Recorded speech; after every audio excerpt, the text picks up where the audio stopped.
Hello, everyone. Welcome to History with Hersefet. I'm your host, Chris, aka Hersefet. Today, we'll be continuing our discussion of the decade that was the 90s with our review of the year 1995. The views shared on this podcast come from your everyday, ordinary people. My hope is that it'll give you a unique perspective on history. Future podcasts are going to be doing the year 1996. What's the deal with mediums and psychics? And don't forget to like, comment, subscribe to the channel. Your support is greatly appreciated. Today we have Brad and Aaron with us again. Hey guys, how you doing? How you doing tonight? Hello. Hey. Hey. Good to have you both back again. Yeah. For another installment of our decade of the 90s. We can get right into it. We're going to start with the weird news article of the week. One of my favorites. Yes. I look forward to this. I look forward to it. And again, from the Huffington Post, I think I might just stick with the Huffington Post. It's worked well so far. But for this one, we have a title of the article is Michigan Home Inspector Convicted After Masturbating with Client's Elmo Doll. A home inspector in Oakland County, Michigan, has been convicted of aggravated indecent exposure after a security camera showed him masturbating with a Tickle Me Elmo doll all at a client's home. Kevin Wayne Van Learn of Clarkson was convicted Wednesday during a one-day trial, but acquitted on another charge, malicious destruction of property. Van Leuven was arrested in April of 2021 while doing a home inspection in Oxford Township. He was in one of the client's bedrooms when Jada Dawson, one of the home's owners, got a notification that someone was in the nursery. When Dodson pulled up to the webcam alert, she saw Van Leuven masturbating before picking up an Elmo doll off the floor and appeared to pleasure himself with the doll. I just went blank, the lady said. My husband was staring at me from across the room and was like, "What's wrong?" He asked me repeatedly, and I couldn't even articulate what I was seeing. Van Leuven was still inspecting the house when Oakland County investigators arrived at the scene. He claimed that he had moved the doll to inspect an electrical outlet, but confessed after learning about the camera in the nursery. Yep, there's no way out of that. Yeah. Man. The responding officer also reported that Van Leuven admitting to placing his penis in Elmo's mouth, in the doll's mouth, and apologized and said he was ashamed. Yes. You apologized to Elmo. Right. I mean, Jesus, in the nursery of all places, too. Yeah. Like, I just going through his head, like, looks over that Elmo, is like, oh. He was probably, you know what? Yeah. Oh. Tickle me, Elmo. Tickle this Elmo. Okay. Wow, that's, I love how you try to get away with it. Like, right? Oh, I don't know what you're talking about. There's a camera. Oh, I mean, I did everything. It was all there. Instant 360. Yep. Yeah. Yeah, that was all bullshit. Sorry. Yeah, totally did that. I guess when the mood strikes him, he can't help him. So it's just there's a lot of questions. The nursery finds a Tickle Me Elmo, and he's like, "Don't those dolls vibrate? Wait a second. Turns do out. they? Yeah. Do they vibrate? Yeah, when the tickle part engage, it goes fucking, zzz. Yeah. Yeah. He kept repeatedly tickling the Elmo, and was hoping, he'd return the favor. But he got caught. Christ. Yeah. And it laughs too, doesn't it? Yeah. They were all the rage. I think. Oh, good 96. God! It might be next year that the Tickle Me Elmos were like the Christmas toy of the year. And everyone went nuts over him. This guy tried to nut in one, but that's neither here nor there. Was that maybe a few years before the Furby craze? I forget what year that was. But, I think it was like 97, 98 for Furby. Yeah. But yeah, that was weird news of the week. Michigan home inspector convicted after masturbating with client's Elmo doll. As for right now, we will start with the timeline of for the year 1995. I did not have sexual relations with that woman, Miss Lewinsky. Can we all get along? Can we get along? We, the jury, in the above entitled action, find the defendant Orenthal James Simpson not guilty of the crime of murder.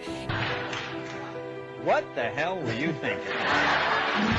They served a search warrant on me, which allowed them to view and photograph my body, including my penis, my buttocks, my lower torso, thighs, and any other area that they wanted.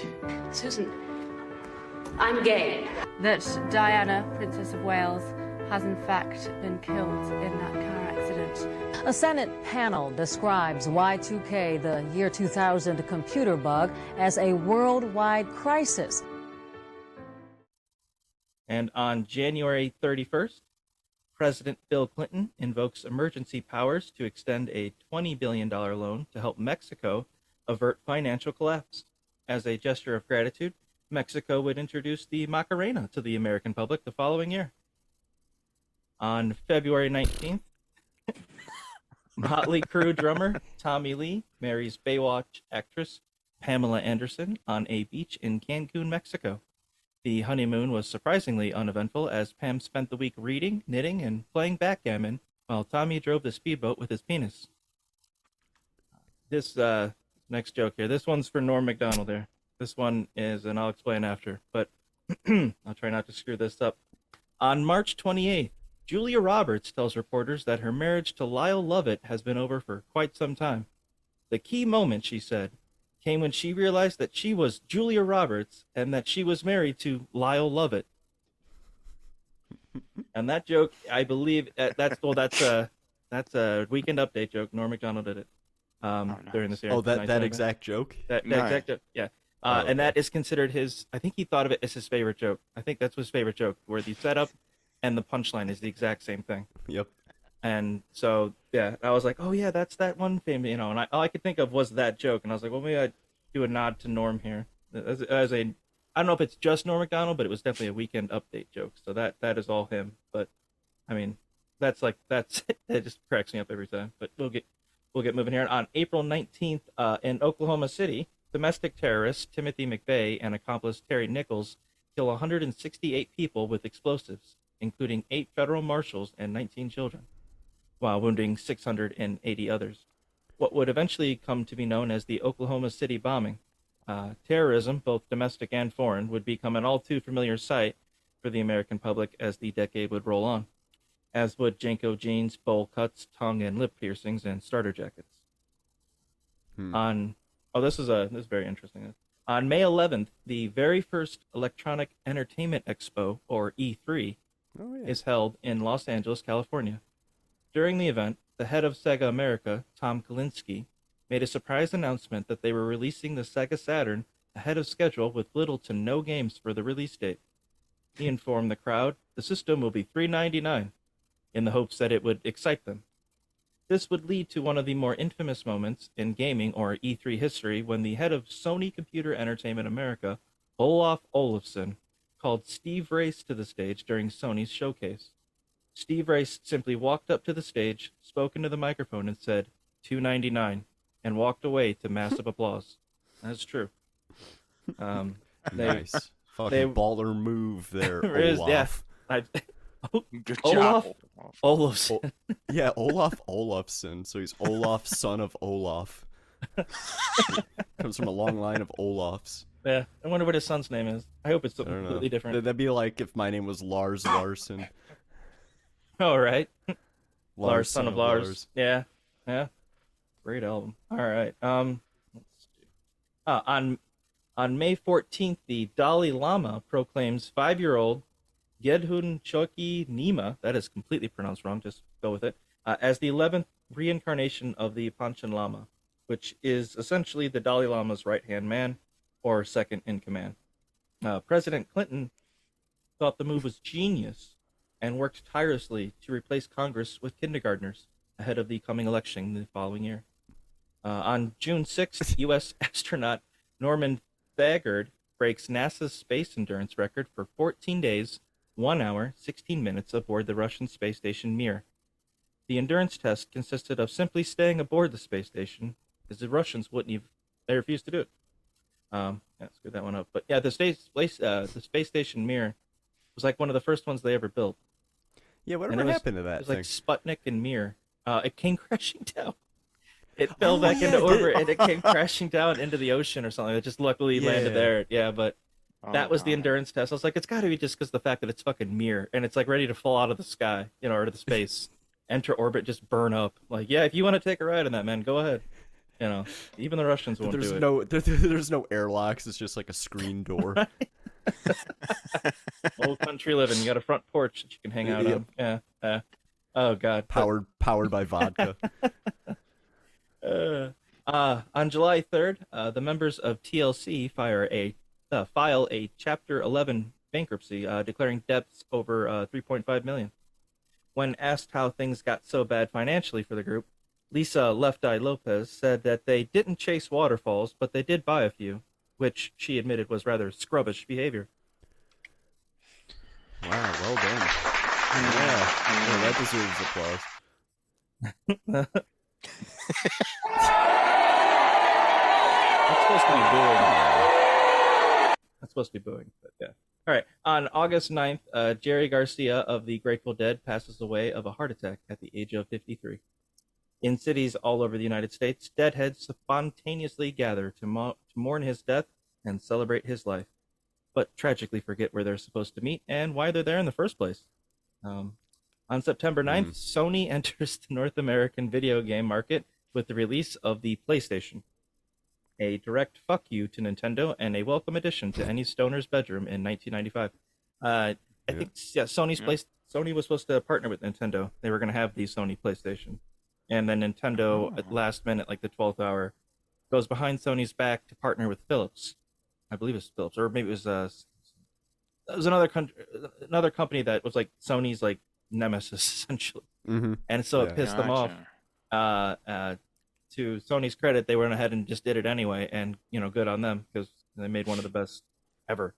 And Nintendo's deal with, I believe it was Philips. That anyway, they created the Wand of Ganon, like those really terrible Zelda games that are like, oh god, I can't remember what they called. It's like CDI. Oh yeah, the Philips. Yeah, I think CDI. Yeah, they made those games. It's like cartoon, cartoon Zelda game thing. Yep. Yeah, something like that. Yeah. So that's why those exist, and that was Nintendo's own doing.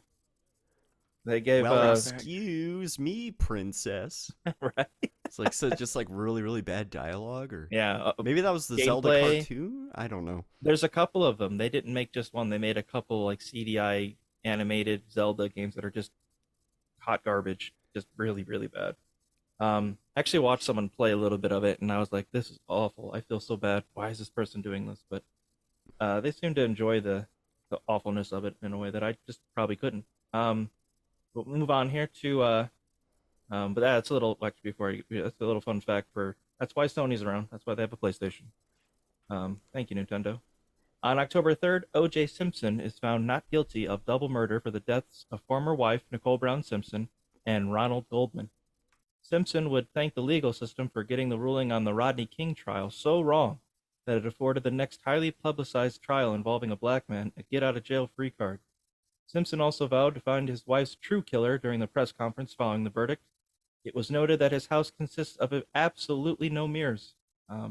That's my theory on the whole thing. The reason that O.J. Simpson got freed or was let go, found not guilty, is because they got the Rodney King thing so wrong that it resulted in a riot that cost billions of dollars. Yeah. Mm-hmm. And so they're like, fuck, we don't want to do that again.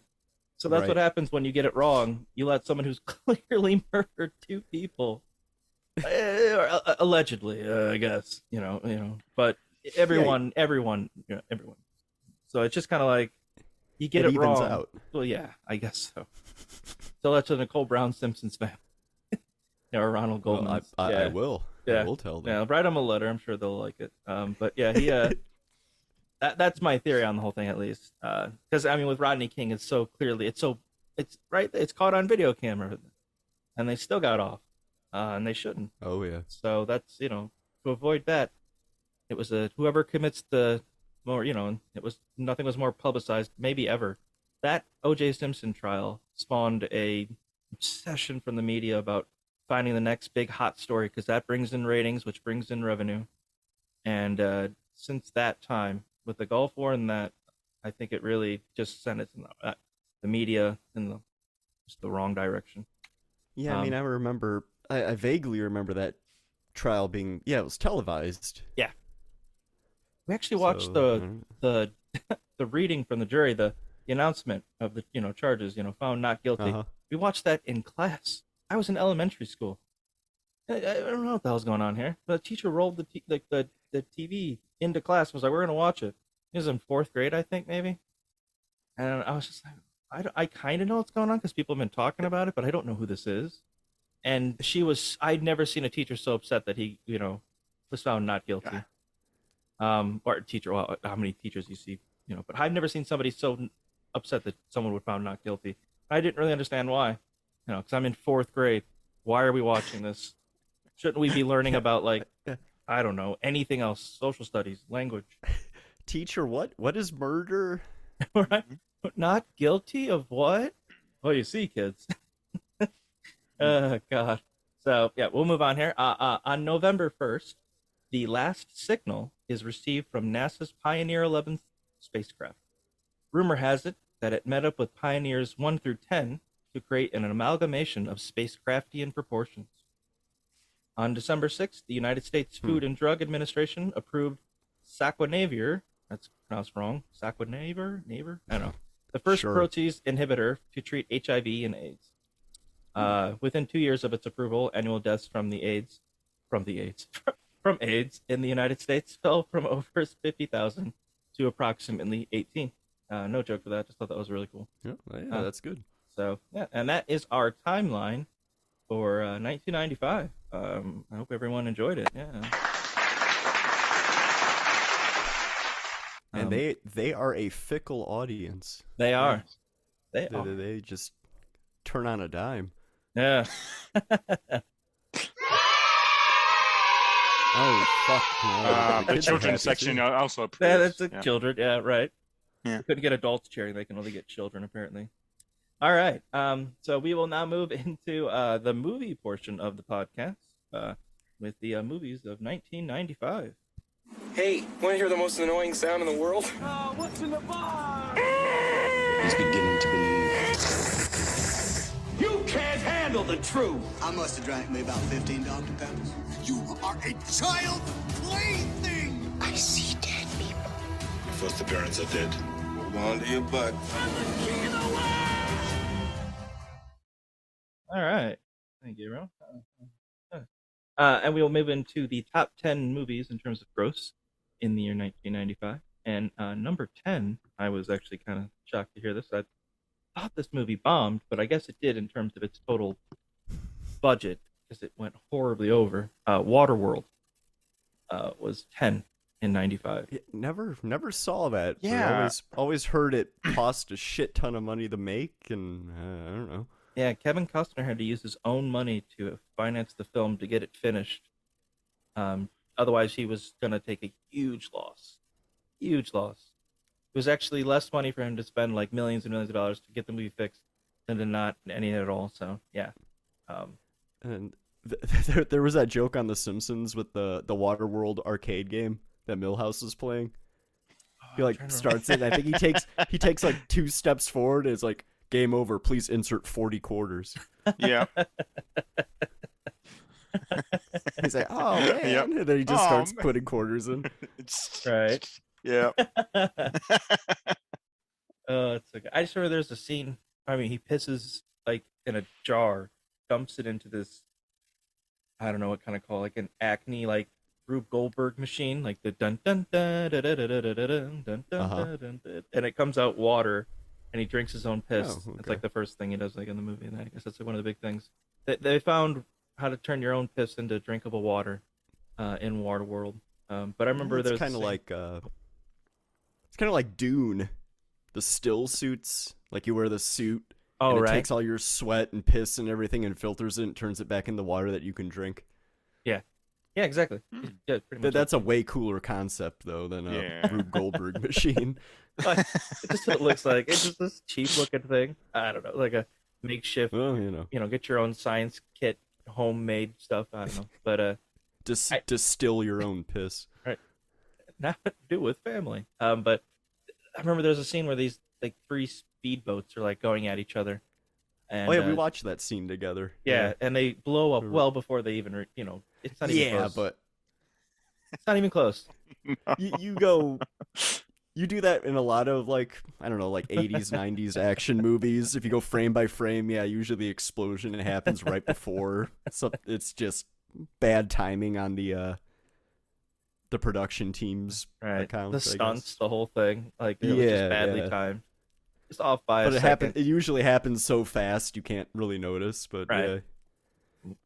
You know, the ones that are especially egregious, the ones that you do notice, that's why it's, and Waterworld, that one stuck out to me. I was like, wait, what? Rewind. All right, we'll move on to the number 9 in terms of top 10 movies. Number 9 was Crimson Tide. Crimson Tide. I believe that's with a Baldwin, right? Well, yeah, sure, one of them. Sure, why not? I don't know. It's a submarine movie. Okay, I was saying it's a submarine movie. Yeah. Pretty sure. Oh, you know what? I recognize the cover, but that's it. Is it Sean Connery? Or am I thinking of the Hunt for Red October? Yeah, you're thinking. Yeah. You got Denzel Washington. You got Gene Hackman. Oh, that's James right. Gandolfini. That's a good one. That's a good movie. Viggo Mortensen's in there. Yeah. I don't see any Baldwins. Did no, you say no, Baldwin? No, it was Hunt for Red October. That's how I was getting confused. Oh, okay. But Gene Hackman, he plays an asshole in that film, and he does it well. Good for him. Yeah, he does that well. He really does. But yeah, it's a pretty good movie. I recommend it. Number 8 was GoldenEye. The movie GoldenEye. Fuck yeah. Now, that means we're getting close to one of the best video games of all time. But yeah, it's probably not till next year, right? Next year or the year after. Yeah. 96, 97. I'll get to it later. But it's at the end of the podcast. Something about all that. But yeah, GoldenEye. I watched the movie once and a half, maybe. They killed Ned Stark at the end. Yes. Like, for Ned Stark. For me. No. For me. Fucking just drops him to hell. Yeah. Pierce Brosnan. And he survives. Does he? Oh yeah. Yeah. And then the entire satellite array or whatever it was crashes down on him and kills him. Yep. Sorry, spoilers out there. Yeah, absolutely. Oh yeah, and there's that lady that goes around killing guys with her thighs. Natasha. Them. Yeah. Well, no, not Natasha. Not a bad way to go, if you ask me. All right. Yeah. I can't breathe. And Yep. Yeah. It kills that boat the sea captain or whatever. Yeah, sea captain. Yeah. He's just like. Oh yeah, and after he's dead, he has a smile on his face. Right. Like when they find his dead body. 007 finds him in the closet and he just falls out. He's got like a weird smile / grin on his face as he's like stiff. And Pierce Brosnan just looks out. He's like, no emotion, just troubles afoot, That's what I noticed about Yeah. Pierce Brosnan's like dialogue when he's like, "For England, James." He's just chill as hell. No, to me. Like not even anything. Just like he's not like ready to let this guy die. Just cold faced, I mean, way to go. 007. GoldenEye. Yeah. We got number 7. We've got Die Hard with a Vengeance. That was the 7th highest grossing movie of 1995. Yeah, that's a good one. I like that one. I agree. Yeah, it was. I mean, better than 2 in my opinion. But yeah, it's definitely fun with Samuel L. Jackson and then. Yep. And being in the city and the gold stealing and all the fun stuff. So yeah, it's definitely a good watch. That's the plot synopsis. Yeah. Mm-hmm. Oh, and all the riddles they have to solve. Oh yeah, the bomb, you have to measure out the water and all that stuff. And oh yeah. Riddles. I gotta check this movie out. I've never seen it. Oh yeah, definitely worth a watch. As I was going to St. Ives, I met a man with 7 wives. Every wife had 7 sacks, and every sack had 7 cats. Every cat had 7 kittens. How many were going to St. Ives? And they're trying to calculate it, but it's actually just 1. 1, yeah. Because you ran into that person as they were leaving, and you were going. Yeah, it's one of those. Yeah. Right. Yeah. Yeah, it's like a riddle kind of thing. Yeah. Like a bed. How many legs are on the ground or on the? Then you got to think. Okay. A bed leg or something like that, or your own legs that are standing there as well. Yeah. All right. Number 6, it's Casper. You remember that movie, Casper? With Barely. Christina Barely, Ricci, Bill Pullman, who would become the president of the United States in a year or two. Yeah. Eric When the aliens Idle, I invaded think? back in '96. The one of the Monty Python guys. Yeah, with Yeah, me, I think but, it was yeah. Idol. Yeah. Yeah. And someone else I can't remember, but And a bad CGI ghost. right, Devon Sawa, he would play human Casper. But I remember watching that a lot when I was a kid. Wasn't bad when I was a kid, but if I watched it now, I would probably not like it because I'm not a kid. So why the hell would I watch it? I don't know. Didn't stay with me enough where I was like, I don't even get like what do you call it? Sentimental about it or anything like that. Move on. No, I'm pretty sure it's a garbage movie. Yeah, I'm fairly confident it is as well. Top 5 in terms of gross for 95. Number 5, Ace Ventura: When Nature Calls. Ace Ventura. Absolutely awesome. God. I think we watched that too much. as We watched it kids. so much. Favorite line, dialogue, anything like that? Bumblebee tuna. Bumblebee tuna. Chicago. My favorite is when he's trying to park the car and he's like, just gotta find a parking spot. It's coming in really hot. And then he just cranks the wheel. He does like 20 flips in the air and it lands perfectly. Like a glover. God. And then when he opens the door, he throws it open and it dents the car next to him, even though he landed. And then when he's crawling out of that fake rhino. That's my favorite and part. the tourists, the tourists think that it's it's giving birth. Yeah. That's so funny. God. And then he just comes out naked. Right? And then Cool. Yep, plops. exactly. Let's get out of here. Just plops on the ground. That's what kills him. It gets in that little cheap-ass looking rhino thing, and he's got this little fan for air, and it breaks. And he's just like, oh, God. And he just starts getting sweatier and sweatier. When he notices a little light coming through, and he's like, oh, there's the hole. Yeah. And when he takes his underwear off, it's like sopping wet. Yeah. God. Yeah. Don't mind me. I'm just a curious little rhino. Oh, yeah. Oh, God. It's so bad. But so many. I don't know. And just like in the first movie, when you didn't realize that woman was like giving him a blowjob, in the second movie, I didn't realize what the hell was going on with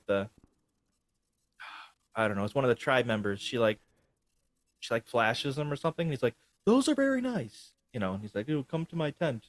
And he goes to the tent, and I don't even realize what the hell's happened. And he's getting chased because he's, she's no longer a virgin. But yeah.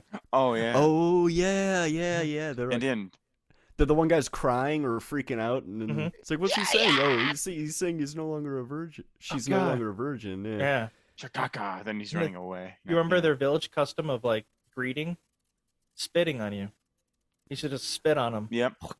Oh God, it grossed me out. And then he takes a minute to just. Yeah. Oh God. And then it cuts to them leaving, and they're just all covered in snot. Yeah. Jesus. I think the line's something like, it was like, oh, let me demonstrate my gratitude, and he just channels it all up. And all right. Epic. Number 4 was Pocahontas. Disney's Pocahontas. Had that when I was a kid. Watched it all the time. Good songs. Watched it. Yeah. Yeah, that one was not very popular at our household. I don't remember. I watched it maybe once, if that, and I have no recollection of it besides that. Well, Mel Gibson voiced John Smith. I don't know who voiced Pocahontas. But we had. I'm not sure exactly why. I think maybe my grandpa had bought Pocahontas for kids for Christmas or something like that. He had a lot of Disney movies as well. But yeah. Number 3. Top 3 movie of 1995. Number 3 was Toy Story. What a movie. Toy Story. Yeah. That's. Yep. It's a beautiful movie. Yeah. Despite, by today's standards, it looks kind of crappy, but man, it's just great. For the time, it was just I believe Pixar's first movie after. I mean, yeah. Yeah, I think, it is. Yeah, that's their first movie. Yeah. they may have made shorts or something before that, but that was definitely their first full length feature film. We definitely saw that in theaters. Yeah, for sure. Trying to think of I don't remember the first time I saw it. Really don't. But I remember, obviously watching a lot when we were younger. We go and rent the movie from the library, bring it back home, and just watch it repeatedly. But it was really good. Yeah, there were a couple good adult jokes in there too. Oh right, actually. yeah. Like Mr. Potato Head, something he took his lips off and put him on his butt like a kiss ass gesture. Yep. There was that. That was really funny. Mm-hmm. Yeah. There's and he's voiced by Don Rickles, which I wouldn't have known when I was younger.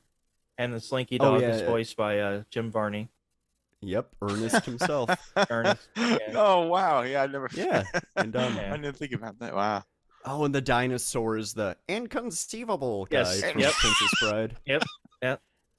I mean, everybody knows Tom Hanks and Tim Allen. Yeah, but just a lot of good. And then God, who did the theme song? What was that? Randy name? Newman.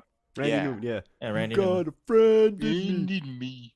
It's just what an odd choice.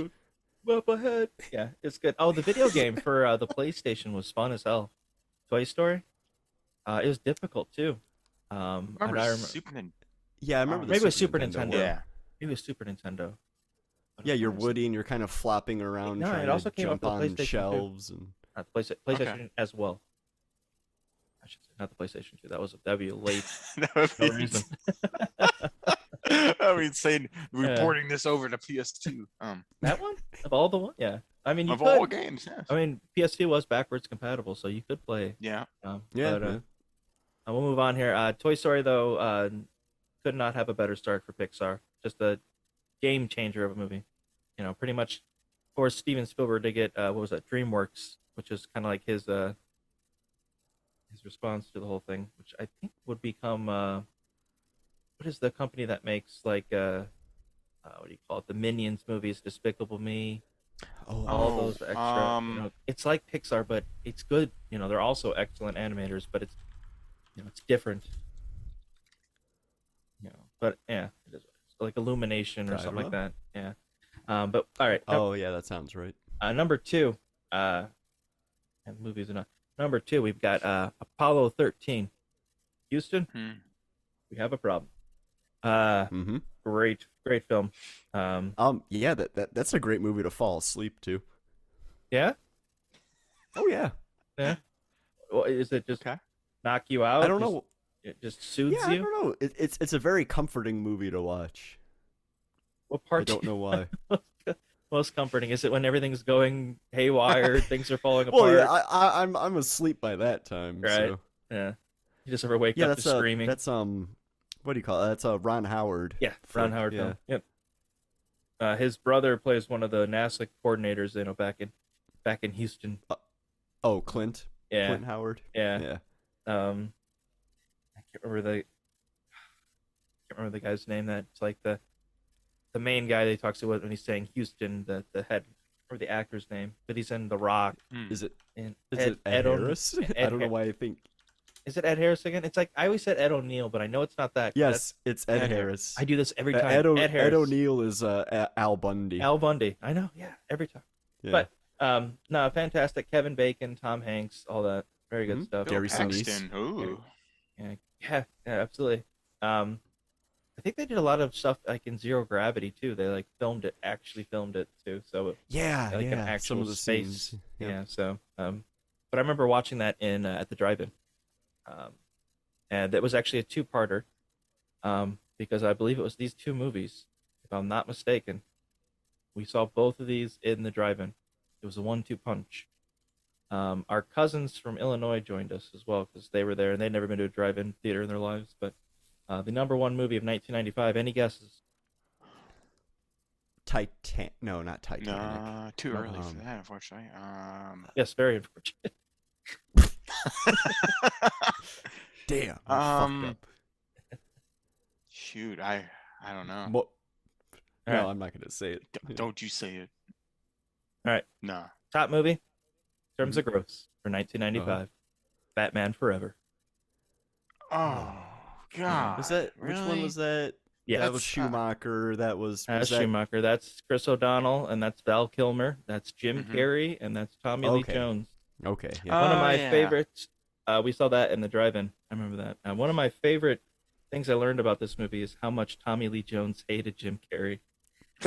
Oh, no. He hated him. I could see that. Jim Carrey tells a story of how he was at a restaurant and he saw Tommy Lee Jones. Oh, Tommy Lee Jones is over there, and he's like, "Oh, I'm in the movie with Tommy Lee Jones. We're literally going to be filming the next day." He says, and he goes over to the table where Tommy Lee Jones is sitting. He's like, "Hey, how you doing? It's good to be working with you." All this stuff, and his face just turns like white. He just doesn't, just straight stone face, like he's just been offended, horribly offended.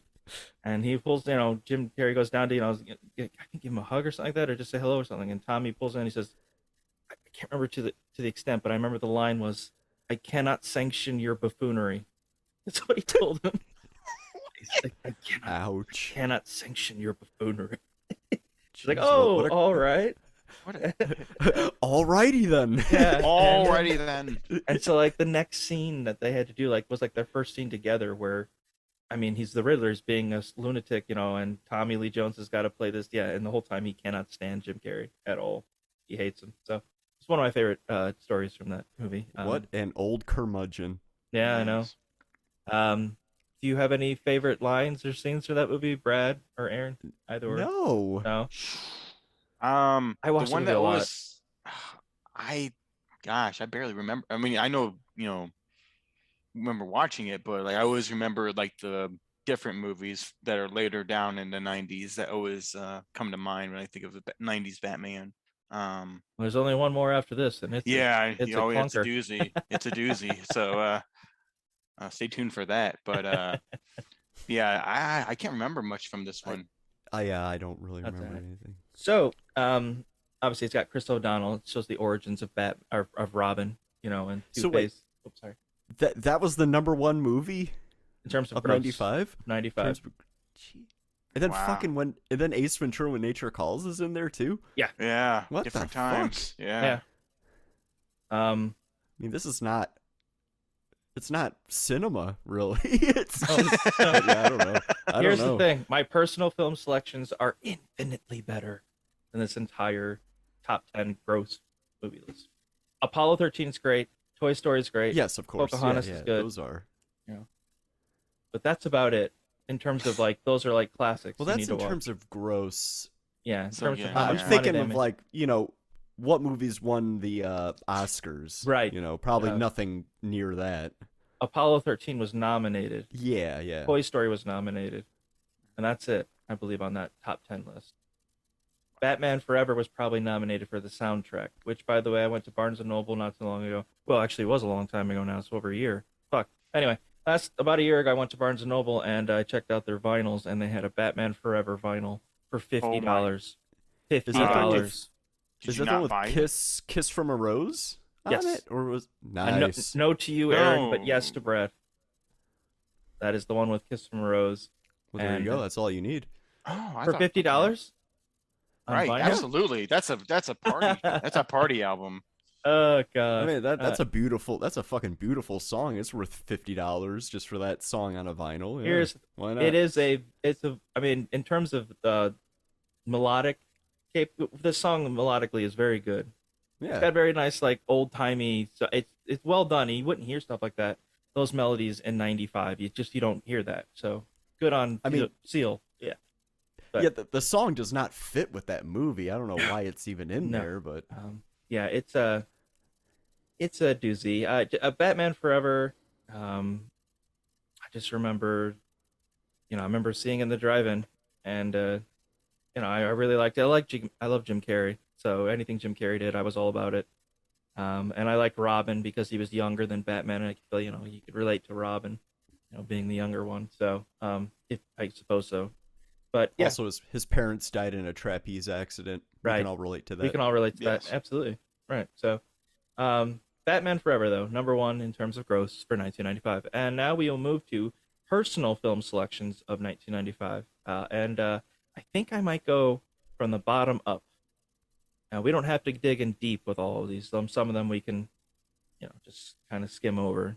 But we'll see what happens. From the bottom up here, I'm going. This isn't bottom in terms of the least amount I like it. It's just where the list ended. Outbreak. Outbreak came out in '95. It's a movie about a virus that spread via monkey, I believe, and makes all sorts of problems happen. I think at the end of the movie they almost like nuke the town or bomb the town or something like that with a bunch of people still in it. And they managed to stop it just before it all goes down. That's the one with Rain Man in it? Yeah, right? Dustin Hoffman. Yeah, Rain Man. Rain Man himself. Definitely Rain Man. Yeah. Outbreak. Oh, the monkey's got the virus. The monkey's got the virus. Yep. It's not bad. It's worth one watch. Two, not so much. Yeah, it's a fine movie. We'll move on now to another one. I can't believe, again, 95. Braveheart. Mel Gibson. Braveheart. Oh, wow. Yep.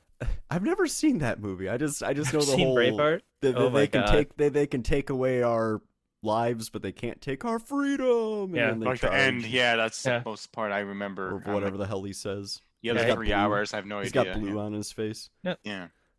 Oh no, your that line was verbatim correct. Oh really? Wow. Yeah. Okay. It's like they may take away our lives, but they'll never take our freedom. He shouts freedom repeatedly throughout that movie. You can play drinking game with Braveheart. Every time he says freedom, just take a shot. You'll be pissed drunk. You'll need rehab by the end. So, the Braveheart. There's a couple scenes that have made it more famous as screw up, so to speak, when they're all on their kilts and they're ready to moon the king and all that stuff. They do that famous scene where they all lift up their skirts. I think in the background you'll see a car driving.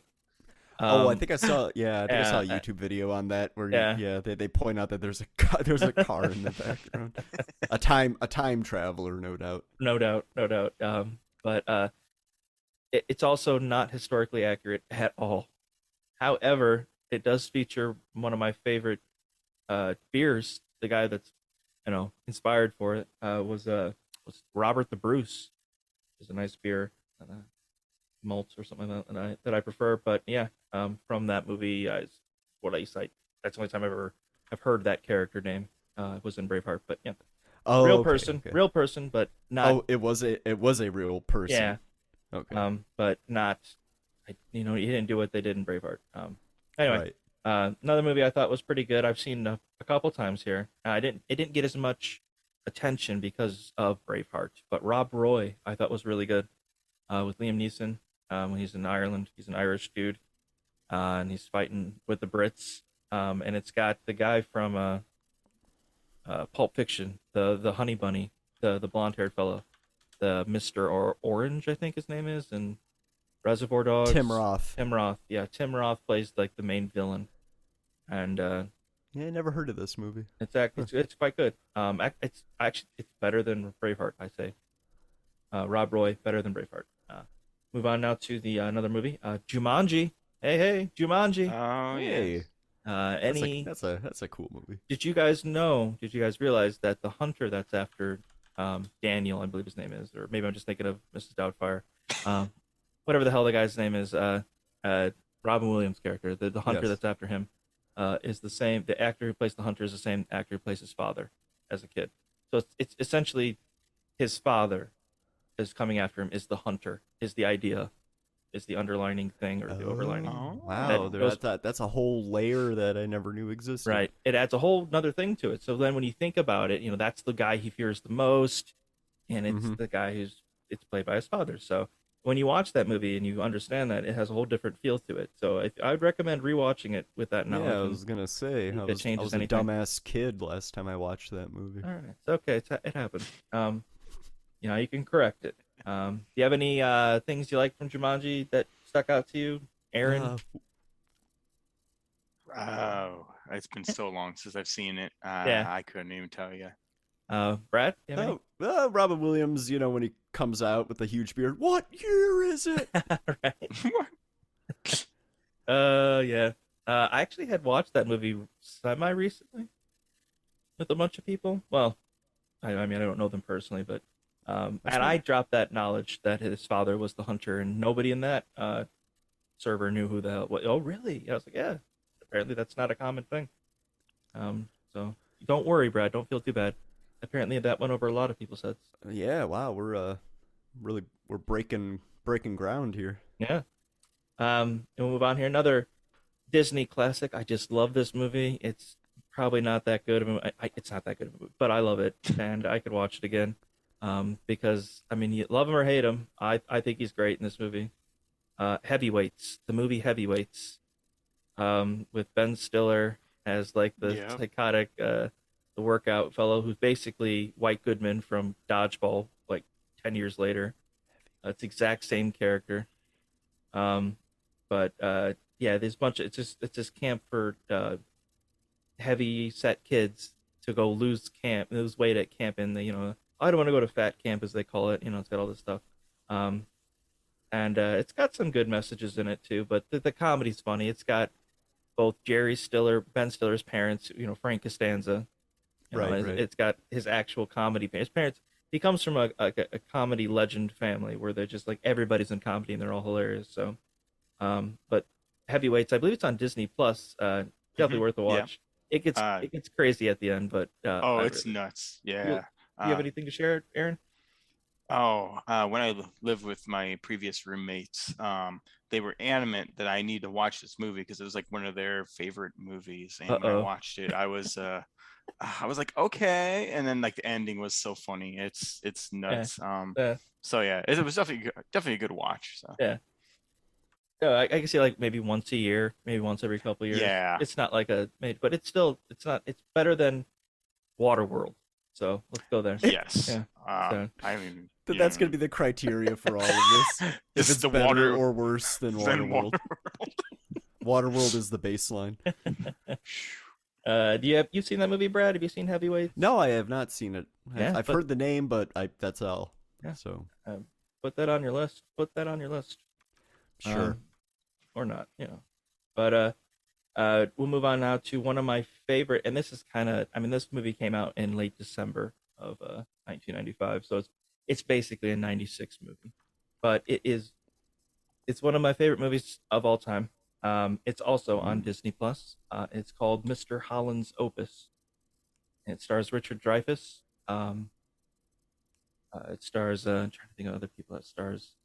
I mean, he was nominated for Best Actor for this movie. It's a story of a teacher, a musician, who takes a part-time teaching job to help pay for bills, stuff like that, while he's working on his composition, his music, basically. And he gets more and more sucked up into the job as the years go by. It's a timepiece in the same vein that Forrest Gump is a timepiece, where he goes through these events, all done with like a musical overlapping thing.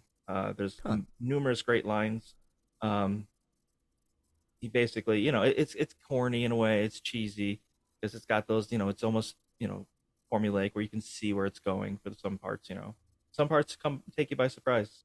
There's some really heartbreaking stuff, but one of my favorite lines, if I can do it justice here and try and remember, is towards the end of the movie.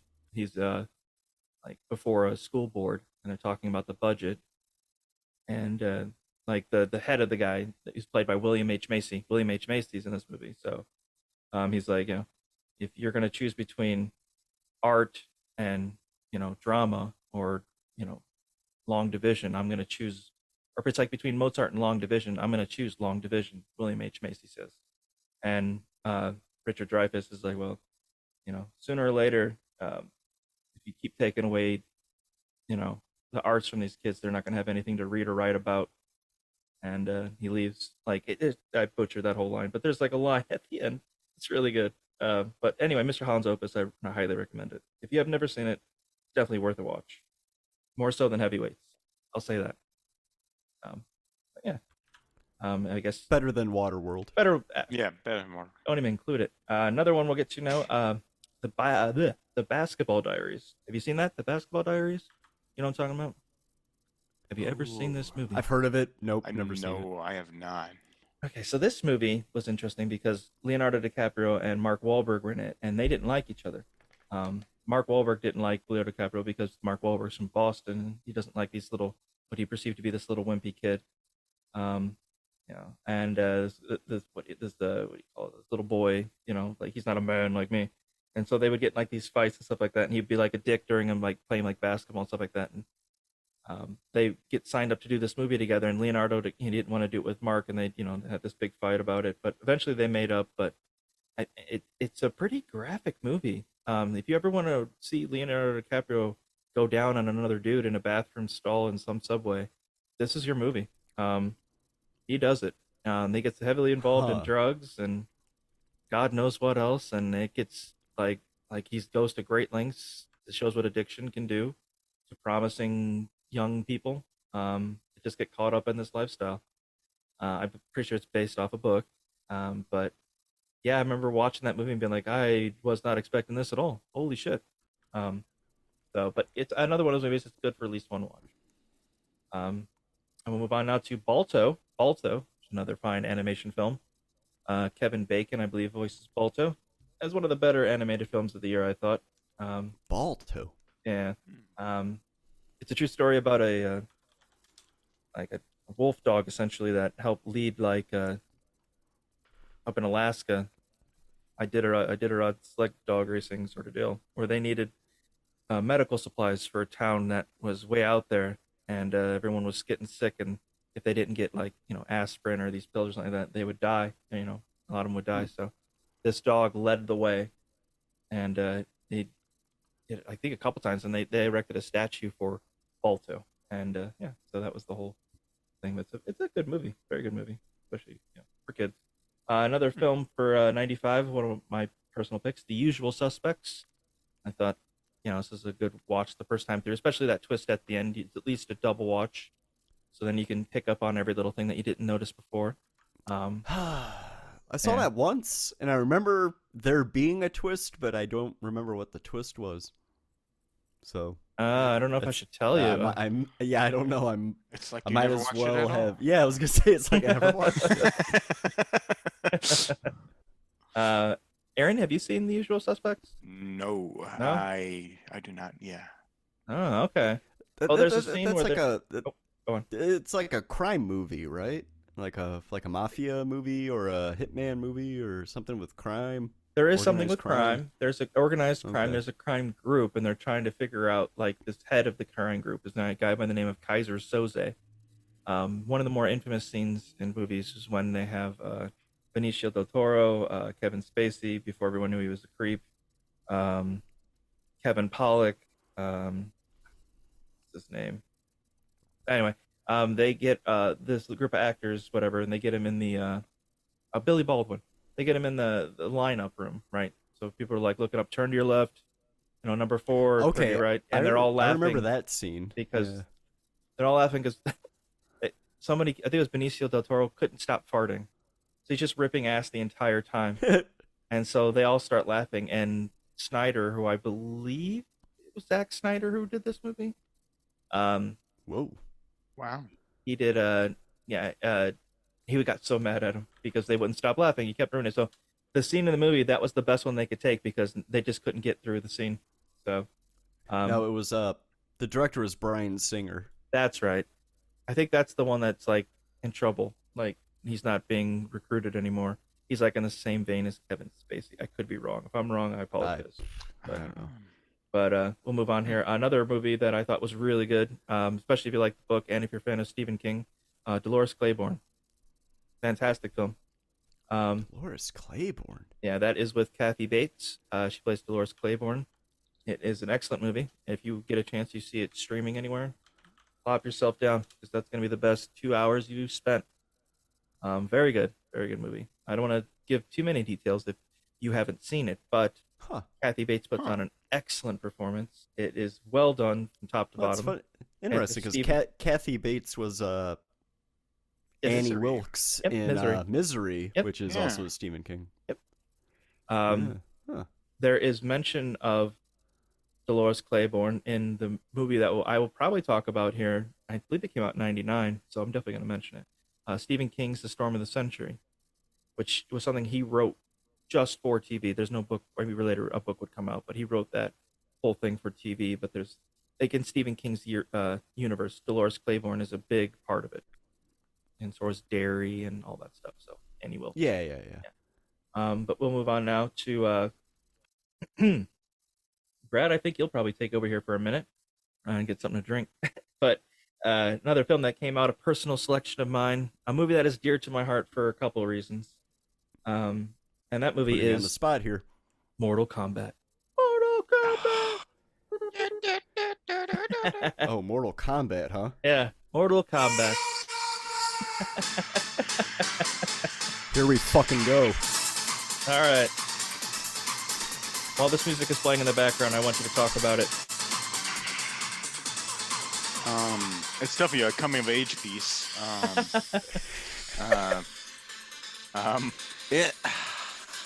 I think this kind of spawned. I don't know if there's very many video game movies prior to this one, but this kind of set the standard for video game movies. I feel like standard, very high standard. I mean, better than Waterworld, but we watched it so much. At least I did. Maybe it was a secret, like, I secretly love the movie, but yeah, it's bad. Just a coming of age film. Right. Real teen drama. It's just a ridiculous. Where do you start? It's a ridiculous movie. Yeah, it is. Christopher Lambert plays Raiden. Yeah. Highlander. Raiden, who's supposed to be an Asian man. Yeah. But... Not really. Yeah. Oh yes, Mortal Kombat. Hey. Finally, someone gets it. Yeah. And you got Johnny Cage. The tournament. Yes. It has begun. The sacred tournament. And then cut to Sang Shung. It has begun. It's like, yeah, okay, we get it. It has begun. We get it. Remember Goro and how realistic that looked? Yeah. Yeah, that abomination of a puppet. Mm-hmm.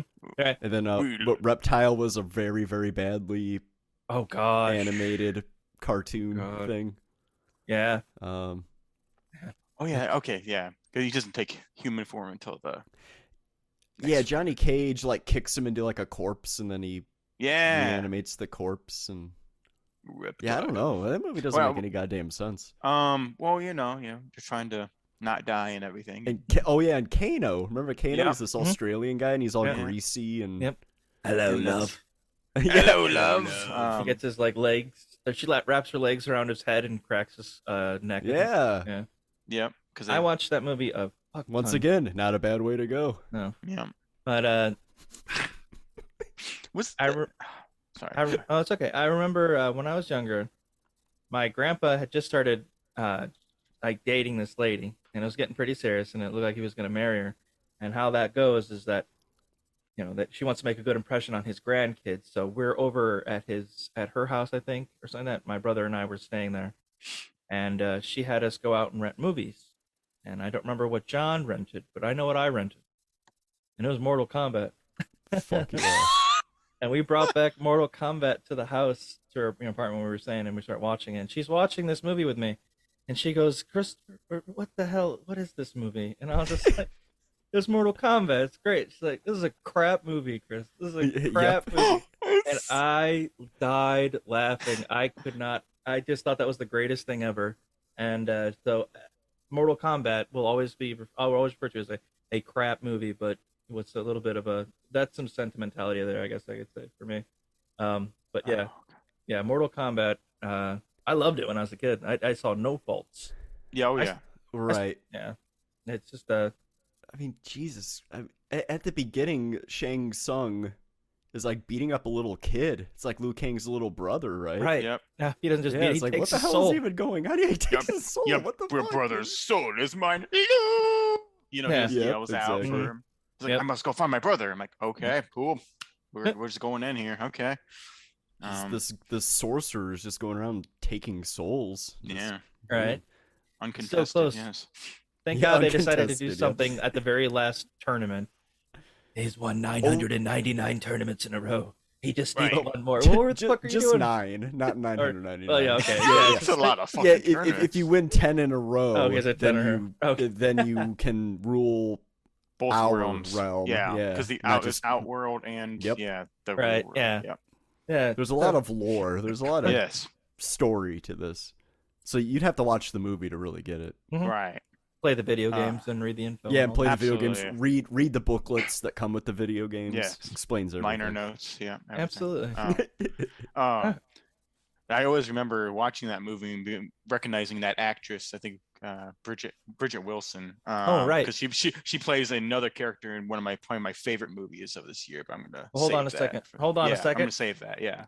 Because the next movie on our list of my personal film selections of '95 is the movie Billy Madison. Yeah. Yep. God. Aaron, go ahead. I figure this will just I- transition into go ahead. I watched this movie so much. It's like just every line is a gem for me. I think it's my equivalent of your Dumb and Dumber. Okay. Because I could just yeah. I can watch it anytime. I can watch and like quote the entire movie. Oh geez. It's a nonsense. It's nonsense. It's just a nonsense a movie. But And I concur with that, Aaron. That is, I don't know why it's so funny. it's just In fact, a while back, I watched it with someone who had never seen it. oh. That And, probably didn't go you know, well. Yeah. She was just stone faced the whole time, and I was just laughing. I was laughing like an idiot the whole time. Just, I couldn't help it. It's just like I don't know, just like the lunch lady, you know. Yeah. I know how your kids like them sloppy. Why And I'm is just she laughing so- my ass off. Lady, you're scaring us. Yeah, just Chris Farley's hilarious in that movie. Come Oh, on. God. hilarious. Come Me and on. her got it on. Yeah. No, you didn't. No, you didn't. Throw know a that. friend. Throw like they throw something at the bus at Chris Farley, the bus driver. Sandwich, Turn yeah. this goddamn bus around and your precious little field trip. And His face so beet red. Yeah, his face Yeah. gets super It's red. so He's so sweaty and pissed. stressed Yeah. out. And then him and Norm Macdonald and the other character, I forget his name. Someone stole all of our bag lunches, and like they're all Yeah. out behind the school bus, just eating all the lunches for some reason. No reason, yeah. No reason. Like, why are they there? Why, Why why are they there? Right? Why is Norm Macdonald there? I love Norm Macdonald was like his first acting job, and so him and Adam Sandler hadn't acted together yet, and so the idea for the scene is that Norm's drunk, like right in the beginning of the movie, and it's Norm's asking about like Nudie Magazine Day, or it turns into it's Nudie Magazine Day, you know, that whole scene.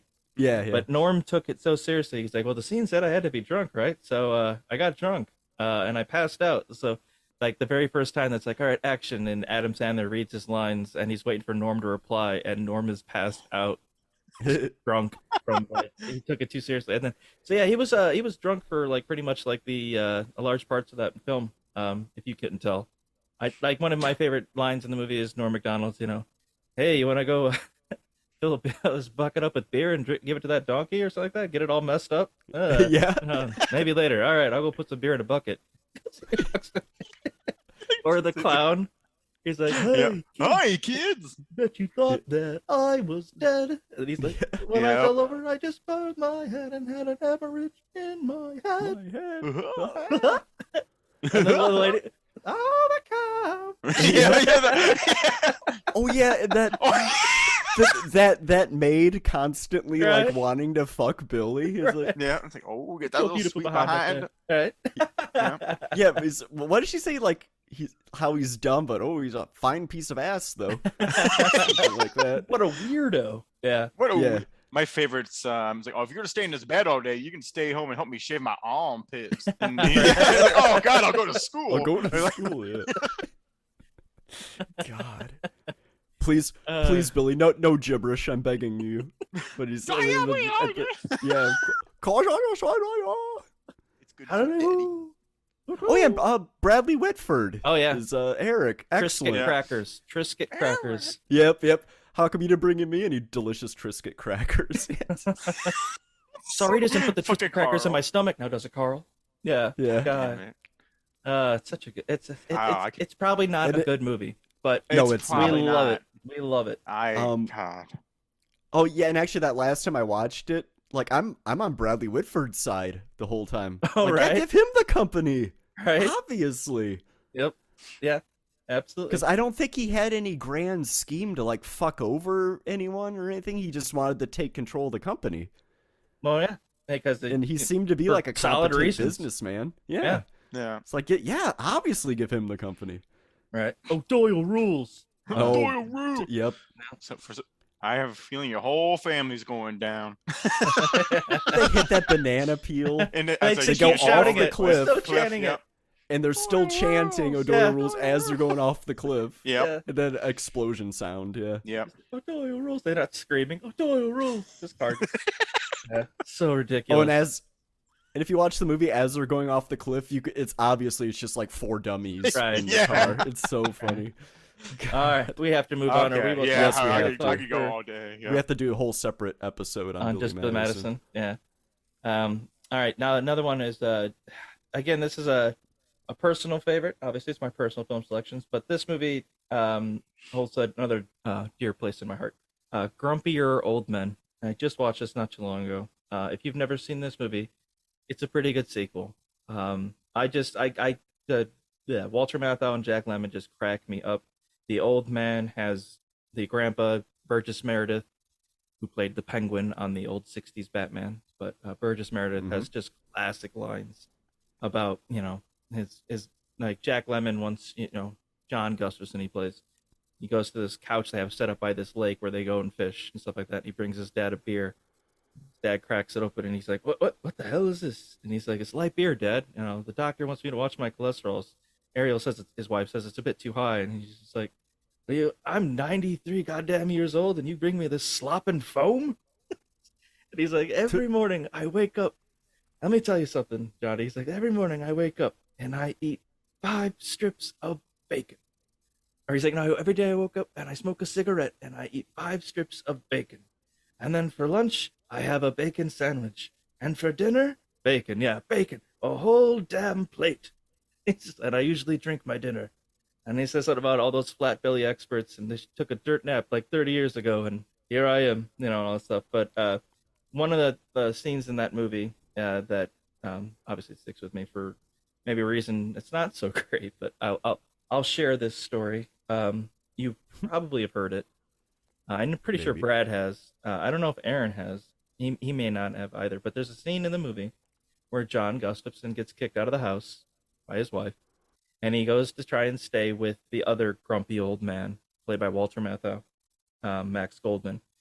And so Max won't let John stay in his house because he's just being a dick. And John's like, come on. And he knocks on the door, he closes it. No, we're not staying here. And he knocks on the window.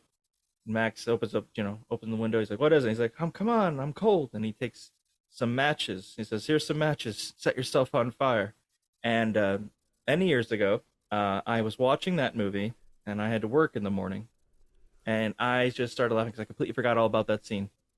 So in the morning, as I'm getting ready to go for work, just kind of fumbling through a drawer here, and I see a packet of matches. And I remember that scene of, what Max said to John.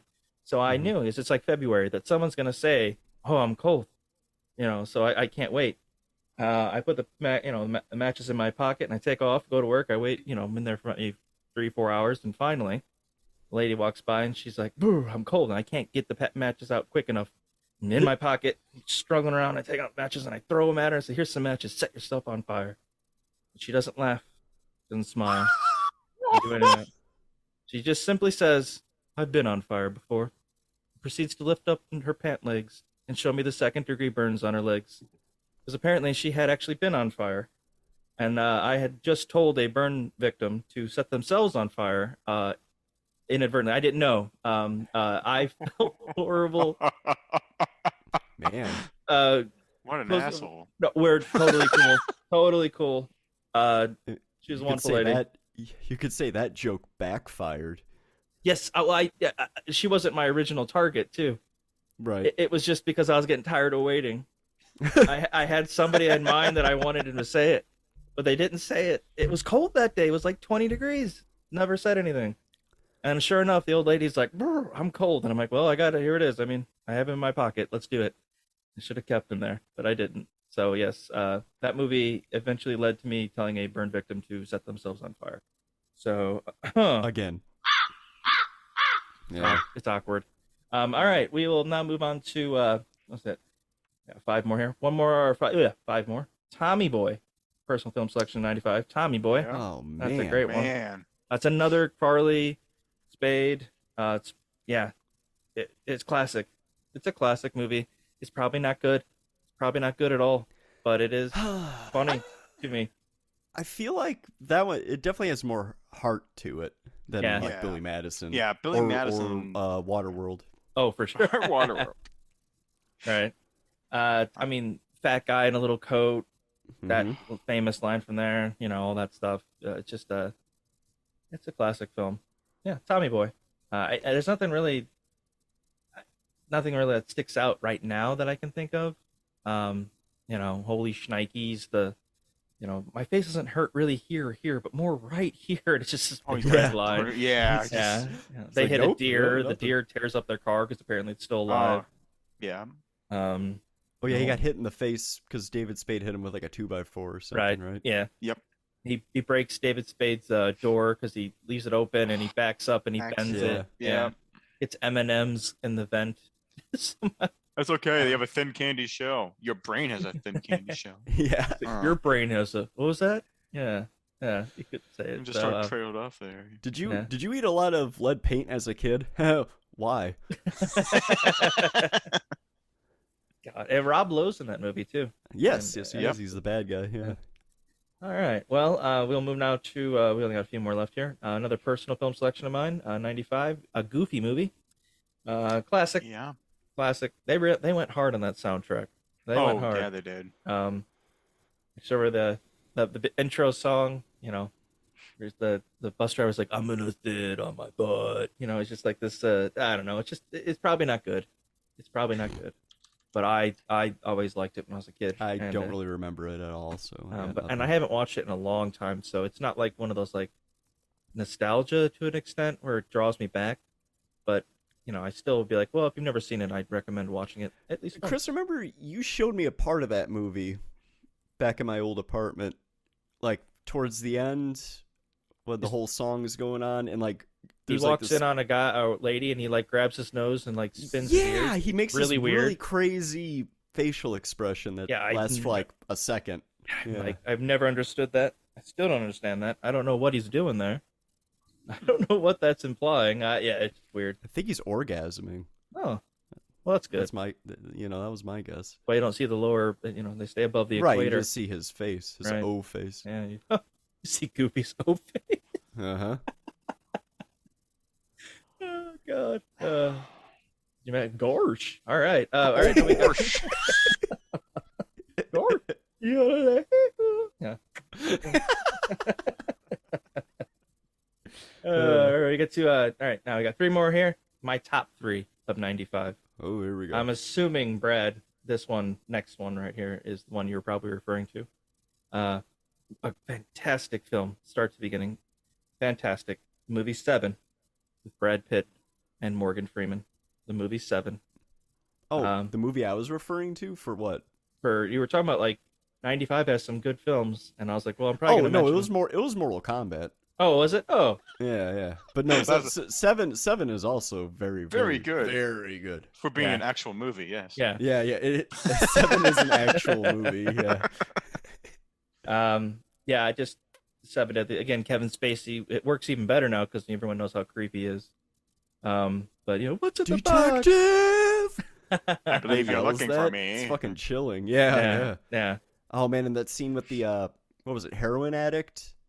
He's like all shriveled up on the bed. Right. Yeah. And there's all those car air fresheners hanging around. Yeah. Mm-hmm. And the guy gets up close to him and he's just like, he like wakes. He's like, oh my God, he's fucking still alive. Dude, that shit scared the hell out of me. Yeah. Yeah. There's I think it was the one where the guy's like gluttonous or something like that, where he's just like everything like in the apartment was like legit. Like, what's the guy's name? Who directs this? Fincher. David Fincher. He like had like maggots and all that, just like making sure it smelled like death when the actors were in that room, and it was really difficult to act in. Go figure. Yeah, that sounds like Fincher. 7. If you've never seen it, It's an amazing film, and I can't recommend it enough. It's one of my top picks for 1995, if not my top pick for 1995. Yeah, it's superb. I'd say it's maybe one, and maybe 1A is this next one, and that's the movie Casino, the Martin Scorsese film with Robert De Niro and Joe Pesci. Never saw it. You've never? Oh my god! I never finished it. Yeah. There's a thing so with good. me and like mobster crime movies. Like I just, for some reason, I just don't watch them. I just like skip over all of them. I don't know why. There's no reason why. It's just, I don't know. Oh yeah, it's all right. But I can't say enough good things about Casino. I've seen it numerous times, and it's based off a true story. It's interesting to look at. Don Rickles is in the movie. It's just, yeah, I can't. Don Rickles. Was he doing like going around roasting everybody? Kinda. Well, part of the reason Martin Scorsese had him in the film is because he was playing Vegas around the time that this movie's being set in. He was actually a comedian going around, so he knew some of the things that they were doing. But he's like a hotel manager or something, or a casino manager, and he adds a little comedy to the whole thing, the whole movie. But yeah, it's just funny to see Don Rickles and Robert De Niro in a scene together. There's some really funny outtakes where Don Rickles just goes off on Robert. Yeah, it's Robert De Niro. It's pretty funny. Casino is, I think that might be Nick's favorite Scorsese film. That might be. Yeah, I think he mentioned that in a previous episode. And it's I don't know, that's a good pick. I can't fault him for it. So, Casino is one of the best. Maybe Scorsese's best film. So, and now for the last personal film selection of 1995, I have the movie Heat. The movie Heat with Val Kilmer, Al Pacino, and Robert De Niro. A couple other people as well. Can't remember their names. But it is a fantastic film. There's especially a classic scene that's down as one of the best scenes in cinema history when Robert De Niro's character is pulled over by Al Pacino, who plays a cop. And he doesn't ask for his badge or doesn't ask for his license, doesn't ask for his registration, doesn't ask for any of that stuff. He just asks him if he wants to go get a cup of coffee somewhere. And you'll understand why he does in the movie. And the conversation that Al Pacino and Robert De Niro have, that acting that they do between them in that scene is bar none. It's one of the best you'll ever see. It's really good. It's up there with Quint from Jaws and that whole speech. Like, it's really good. Heat is definitely worth watching if you've never seen it. But again, it's one of those, crime movies, Brad, you might not like it. So... I was gonna say I've never seen it, yeah. So I don't know. And that'll do it for top grossing movie, or not top grossing. That'll do it for top grossing and personal film selections of 1995. That is that'll do it. Thank you guys. We will now move to worst movies of 1995, and for that we have I'm gonna go with Congo as one of the worst movies of 1995. Congo. Remember this movie, guys? Barely. Yep. Aaron, what do you remember? Oh, barely. Oh, barely for both of you. Okay. So about these crazy killer gorillas in the African jungle. Tim Curry's in there, right? Yes, he's great. Oh my. Yeah. So yeah, go on. Oh, it's a Michael Crichton book. I believe. Yes. Yeah.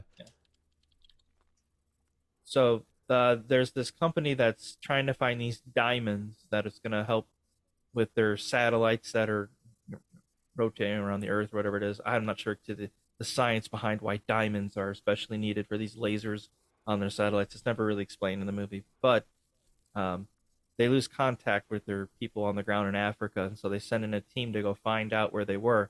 A lot of expensive equipment and stuff like that. They need it, otherwise the company's going to go belly up. Other people in the movie, I think, are looking for the lost city of Jin, and I believe that's Tim Curry's character. And in this lost city is this group of killer gorillas that attack people, and they go looking for their lost crew. Tim Curry's looking for lost city.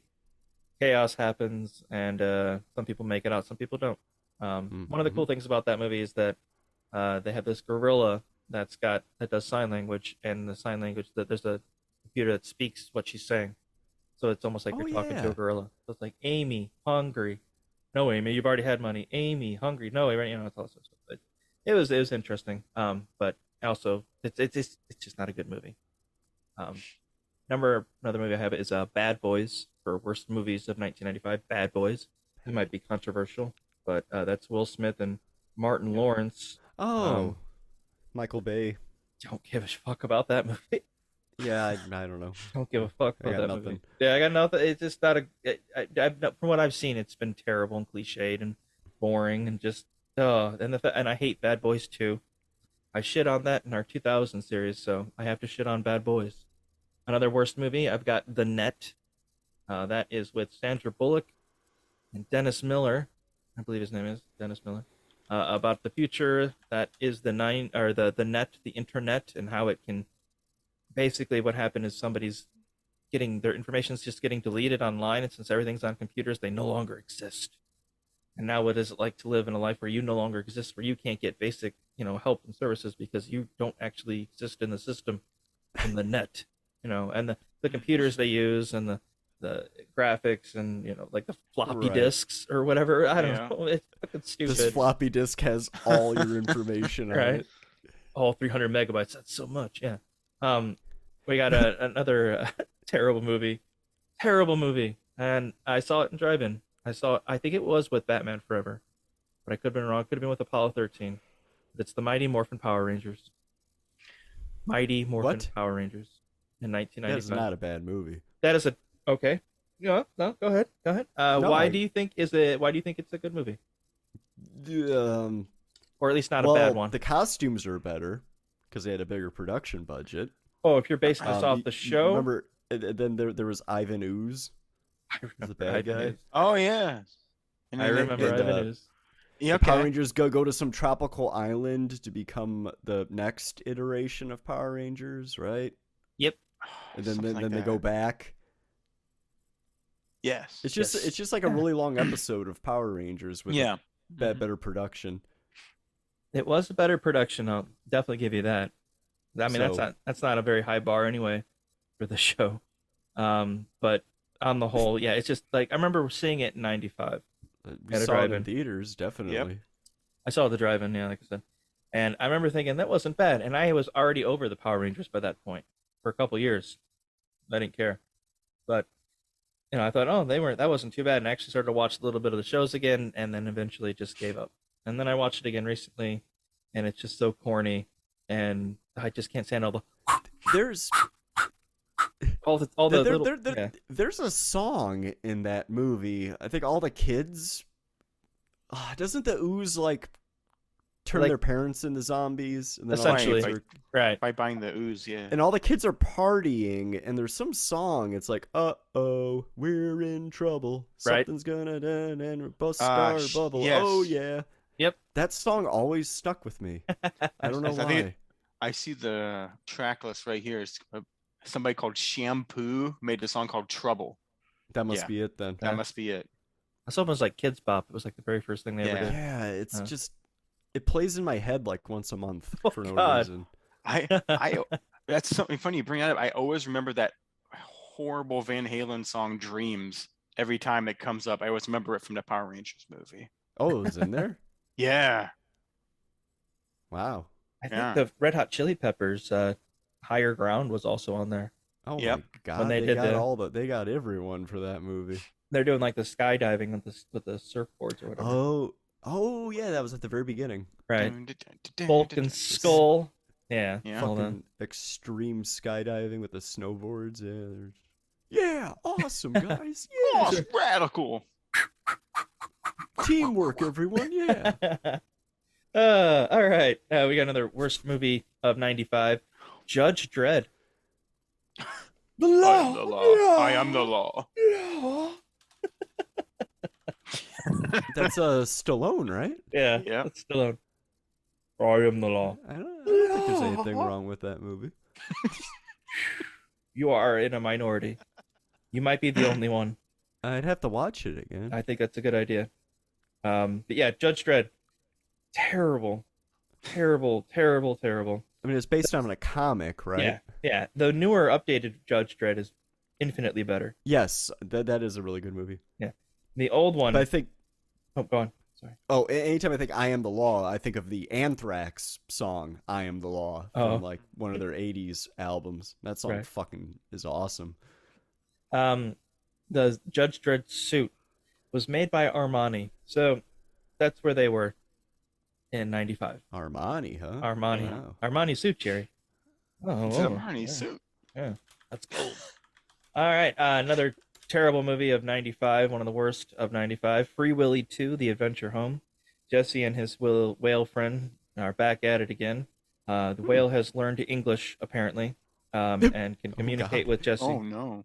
Jesse's like, talking about blah, blah, blah, and whale's like, man, and he's, oh, yeah, I don't know how the Dow Jones is doing, Willie, all this stuff. And Jesse has like a little half-brother that comes to live with them, and it's a whole thing. Wait, what? What? Like, we can't glance at. We got what? I have so many questions. Oh no! So the whale makes whale noises, and the kid can understand him. I don't know if it's like that, or if it's the opposite, where the kid talks and the whale can understand him.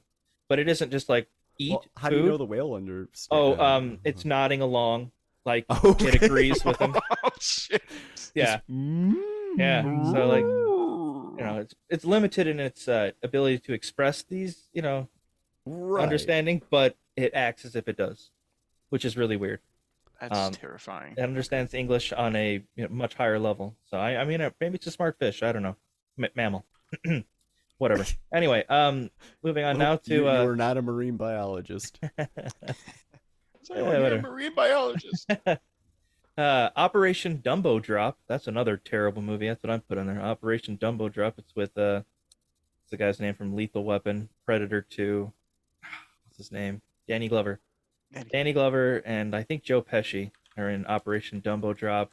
I rented it at the library once and watched it. It didn't stay with me. I just remember it being really boring. Something to do with the army dropping elephants out of airplanes, and that's pretty much the gist of it. Boring, bland. Don't watch it. Avoid it. I don't even think it's streaming anywhere. Nobody wants to see that.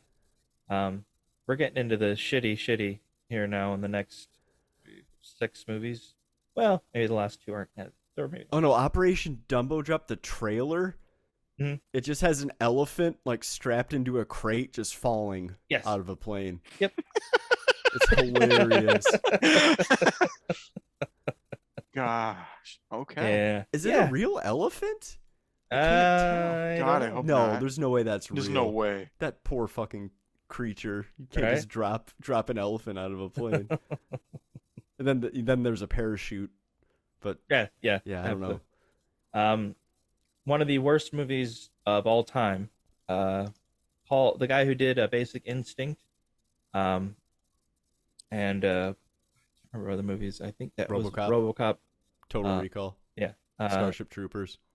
Well, before he does Starship Troopers, he does this movie, and it was universally panned and received an NC-17 rating. And that movie is Showgirls. Just a run-of-the-mill plot. Just it really overly. It doesn't even deserve the NC-17 rating. I would argue that 7 would probably get the NC-17 rating over Showgirls, but it did it. It received the rating. Oh, Paul Verhoeven. Yeah, did nothing with it. It got bad ratings, but I'm wondering. I don't know. I've never watched it actually, despite me really loving all of his movies.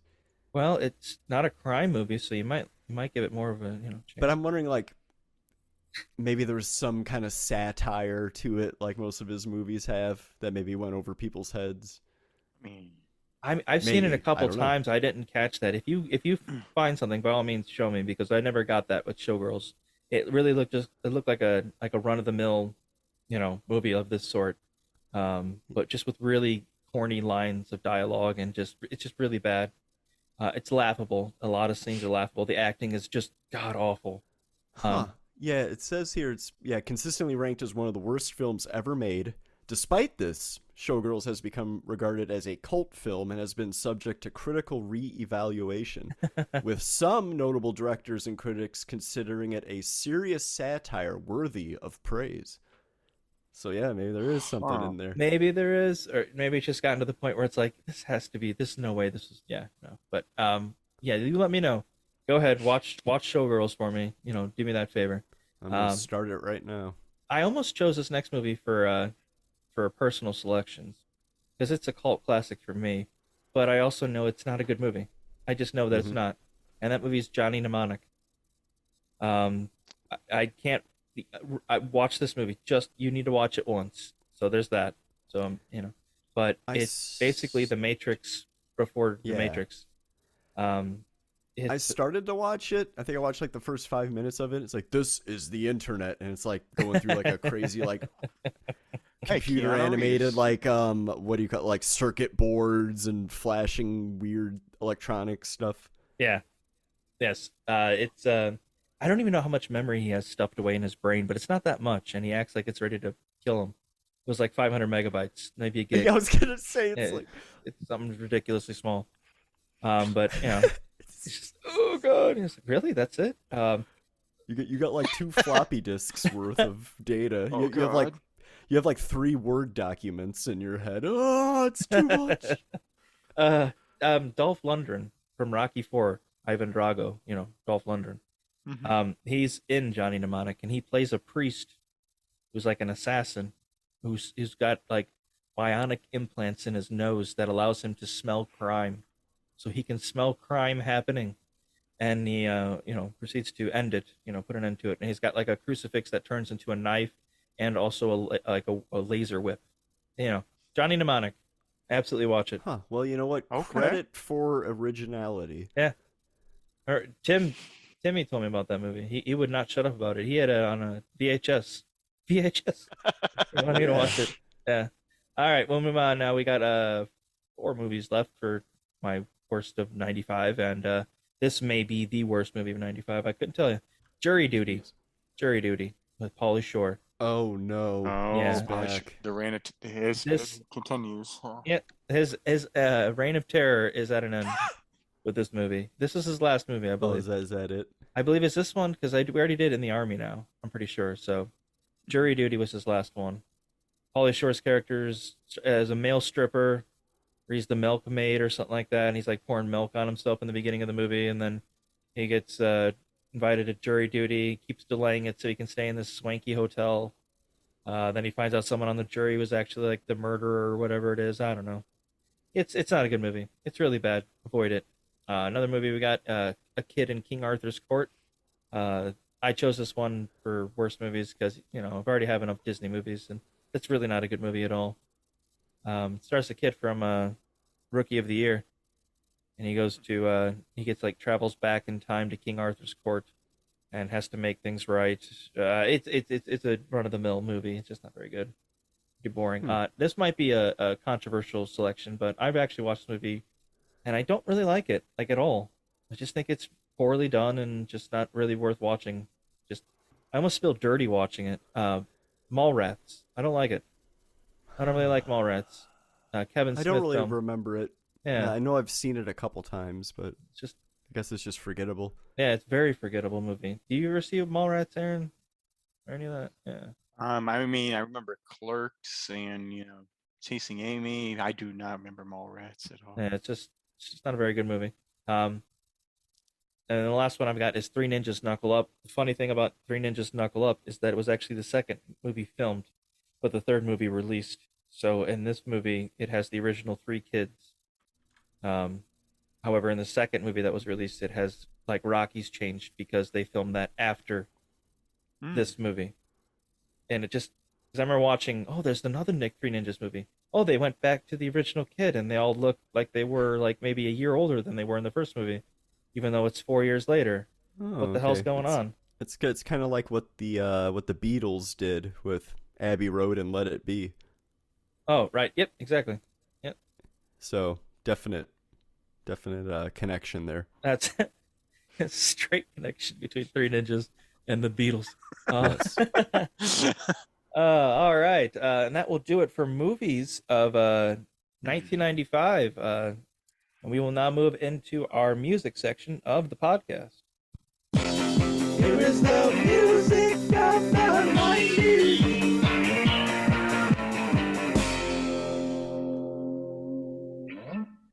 Never gets old. Never. Yes, here No. it is indeed. Now we got albums that went number one in '95. The number one Oh, album of God. 1995. Hootie and the Blowfish, Cracked Rear View. This was the year for Hootie, and it was The their year of only Hootie. year, because they never come around again. That was it for Hootie and the Blowfish. They had '95, and that was it. But they made the most of their year. I tell you that. Garth Brooks released the album The Hits. He's already making a greatest hits album by '95. Mariah Carey released her classic album Daydream and had all those classic Mariah Carey hits that we're all so familiar with. The Beatles released Anthology 1, which is the start of the just one Beatles album after another just being pumped out, where people just, there's just so much music that they did in a short amount of time, I guess, that it feels like just CD after CD after CD, just Beatles songs.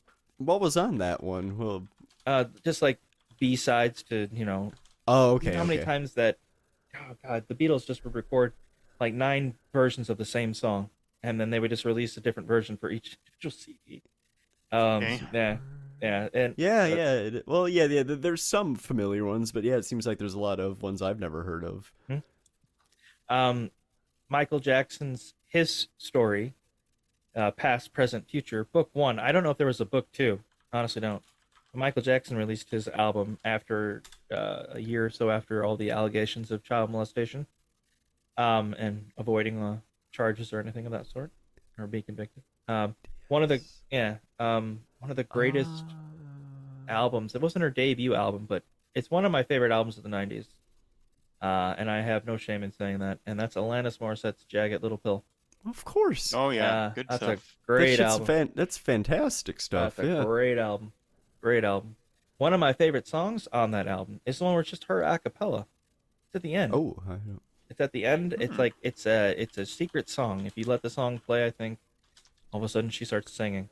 And Oh, it's just, secret it's just, songs. Yeah, I that was missed a thing. those. Yeah. hinting. It's very like it's very. It's I don't want to say it's disturbing, but you can see there's a certain sadness, a melancholy sort of thing to it. Yeah, you got Hand in My Pocket. You got You Learn. Oh yeah. Ironic. You Ought to Know. No, the very first song is great. All I Really Want. Yeah, where she's like, "Do I stress you out? I sweaters on backwards and inside out. I say how appropriate." Yeah, it's so good. Yeah. It's so good. Oh yeah. Lyrics is so good. But it's a great song, great album, fantastic album. Oh yeah. Another one that went number one in '95, the Smashing Pumpkins, "Melancholy and the Infinite Sadness." Yep. Yeah, that's a big one of theirs. Oh, That's yeah. a double album. That is a double album. I just learned 1979 the other day. Tune Down a Half Step. Not bad. Yeah. Yeah. It's how do you do it? It's like what do you call it? Everlong and other songs like it. Where you've got to mute the string in between the two strings, and basically it's like a power chord, but you got to mute the one in the middle.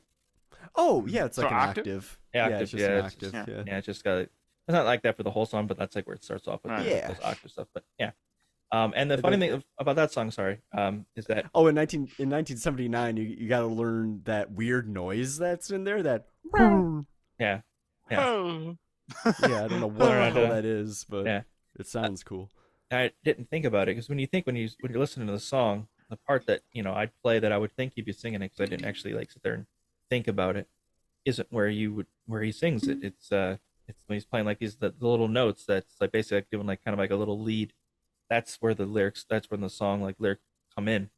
So like the na na na na na na na na na na na, and then it's just like this little riff thing.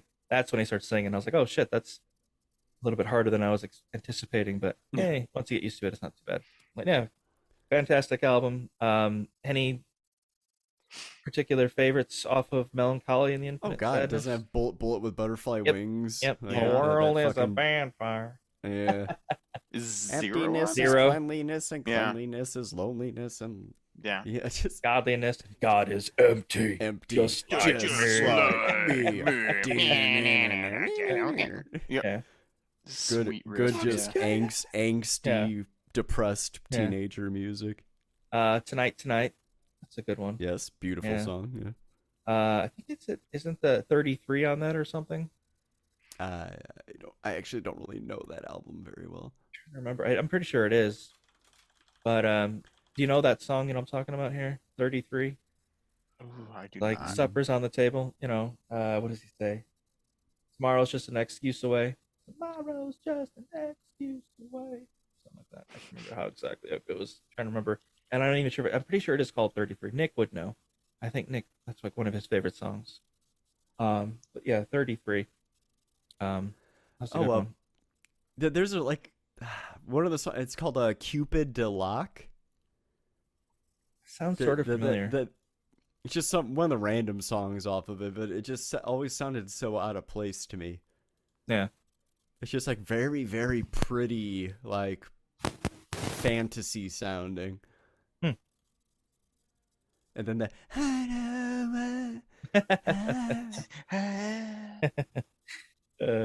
yeah. No, fantastic album though. Oh yeah. Melancholy and the Infinite Sadness. A couple official soundtracks reached number 1 in 95. Dangerous Minds official soundtrack reached number 1, and the Pocahontas official soundtrack reached number 1. Tupac's Me Against the World reached number 1. He was released from prison on bail by Suge Knight under the agreement that he would sign with Death Row Records for like 3 albums. Which I don't think. We'll pay your bail if you sign a record contract. Yeah, it was like $4 million bail because he was in prison for assaulting a woman. It's like sexually assaulting a woman, which, I mean, if you're in prison for sexually assaulting a woman, it's already hard enough to get that conviction. So if you went to prison, good Lord, man. So, I mean, I don't know about Tupac too much, but I don't know. People seem to put him up in this light that I don't know if I would agree with it, but that's neither here nor there. And the last one, Live's album, Throwing Copper. Throwing Copper with from Live, the band Live. What was the song from that? I know. Lightning Crashes or Lightning Crashes. Yeah. And the angel opens her eyes. I alone. Yeah, I alone's on there. Yeah. That's about it. That's about my memory. Yep, that's it. And then there's some filler for the rest of it. Some filler stuff. Yeah. God, there's another one too. I can't think of it. They had like 3 songs off that album, but yeah, it was a pretty big album for him. Throwing Copper, Lightning Crashes, especially. Lightning Crashes. Yeah, all that stuff. But yeah, we'll move on now to personal picks of 95. For albums, personal album picks of 95. My first pick here is Rancid's classic, And Out Come the Wolves. Rancid and Out Come the Wolves, which has like Ruby Soho on it and such. Probably their greatest album, maybe. I'd say so. But fantastic. That's album. punk, right? That's punk music. Rancid. Yeah. We've got I've got this one for you, Brad, because I'm assuming that you would talk about it. If you can't, then I don't know. We're just gonna move on. Bjork Post. Bjork. I get her albums mixed up sometimes. So Post, we've got Army of Me, Hyper Ballad, It's Oh So Quiet, The Modern Things. Yep, great album. Any highlights from it? She is my Icelandic princess. But she doesn't know it, not yet. Yeah, no. Ooh, I'm sure she'll write back. She has such a unique voice. Mm-hmm. It just highlights those songs I all mentioned. Like those are all the highlights. Ballad. Yeah. Army of Me is like a favorite heavy actually. Favorite off that album maybe. It's Oh So Quiet is an interesting one because it's kind of like a big band song. Oh, Isobel, that's another good one. It's weird. I guess it's just like weird pop music. Yeah. And she only got weirder. Interesting. Like as she's aged and made more albums. Like her newest stuff is just like out of tune. Woodwind instruments going like burr, burr, burr, burr, burr, and she's like slowly singing over the top of it, like not in time with it. It's I'm down for this. She is way out there. Move on. It's good stuff. Another personal album pick for 95 for me. Radiohead's The Bends. Yep, excellent. Classic. Maybe that whole Bones. album is perfect. Bones might be that's a personal favorite of mine off that album. Street Spirit, Street Fade Spirit, Out. Fade the Out, last song yeah, is just haunting. It's awesome. Yeah. Really great album. And they get better and better with each one. The title track, The Bends. The Bends, right? Yeah, of course. Fake Plastic Trees. Fake Plastic Trees. Fucking However, cry every time I hear that song. I like the version off of the Clueless soundtrack. Oh. The acoustic version of that song. Okay. Which is really good. Oh man, High and Dry. Yep. Excellent. My Iron Lung. Yep. Nope, the whole album is perfect. It's great. Just a great album. Aaron, do you have anything to add for Radiohead? Maybe? I have not heard that album at all. I was gonna say, Aaron, I don't think you're much of a Radiohead fan. I don't think. The only album I remember is OK Computer. Well, yeah, we'll get there. That's the big one. But foreshadowing. But yeah. We'll move on now then to another personal pick for mine. Oasis. What's the Story? Morning Glory. Classic album. One of the classic albums of the 90s. You put up the 90s and you look up classic albums, it's going to be up there. It's going to be one of the 10 listed. That's the one Wonderwall? with. Anyway, so here's Wonderwall. Yeah. It's Wonderwall. Champagne 2 Supernova. Today's gonna be the day that all that back stuff. to you. Yep. It was everywhere. I mean, I remember. Yeah. I think I was in 5th grade. I think when this year or something like that. I think it was 5th grade.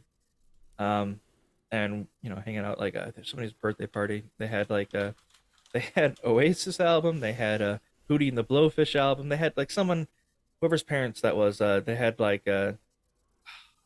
basically they went out and was like, what are the top albums of the year? Let's just buy all those. Kids, I don't know. They like this stuff. There was Bush.